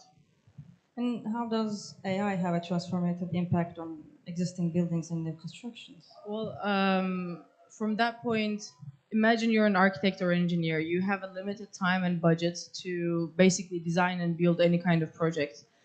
And now you have to care about your budget. You have to care about the city. You have an obligation to the municipalities. You have an obligation to the people who are going to be using that building. And now you have an obligation to the planet too. So that is overwhelming to the architects and engineers. That's why it's out of sight and it's neglected by many companies because there's no time to spend on it. So AI can help, clear that process and basically save the company's financials while saving the time of the architects and engineers, and hopefully help the planet to ease in the process. Thank you very much. To finalize our discussion, we can look deeper into the financial aspects as well. With this part, I would like to turn to Mr. Kadir. How can impact investing significantly contribute by making startup investments and guiding them through scale up and beyond? I believe when any corporates are or any financial institutions investing, impact investing should be by default the way of investing in any areas of the business. So if you're not having sustainable practices, and if you're not observing ESGs, minimum ESGs, I think it should be minimum. You basically potentially creating another problem that will eventually come with the cost. So these days, many big corporates trying to cover these faults with philanthropy or some corporate social responsibility initiatives. But actually, if any entrepreneur or any business owner ask the first question as, actually, how I can correct something in this world and society, this should be definitely the first question to ask. And then eventually, if they are solving an issue on society, it's basically already a big economic opportunity. But we have to run behind first what we can actually correct. So therefore, this aspect of investing plays a very big role in correcting things. ESG, maybe ESG we should practice by default, but impact investing, this is the time for the solution. I mean, this is the time for impact investing, and it will eventually help us go to the solution. But if we don't look at things, and just wait regulators to align us, and then basically we'll never reach to the targets. So I think understanding, the corporates should incentivize by, the positive impact that they are producing by the governments, and it should be some way prioritized, especially this time.